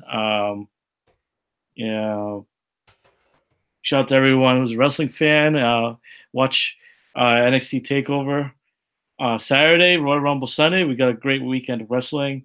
And special shout out to New England Patriots. We're going back to the Super Bowl, baby. Damn right. Nation. Yeah. They're going to the Super Bowl, which is here in Georgia, so it's going to be very crazy over the next couple of weeks for certain. Yes. So, but yeah, definitely give a shout out once again to all of you. Adam, Dana, Ricky, thank you for being on today's show. It was a fun conversations as always. Shout out to all the listeners, and definitely stay tuned. And Yeah, we'll do one when it's all over. So everybody just come back and do your little scorecards and score sheets and see if you got any of these things right. Because that's the fun part of this also. As much as people are like, oh, it's predictable or it's scripted, it's still anything can freaking happen because of that. So exactly. I agree 100%. Yes.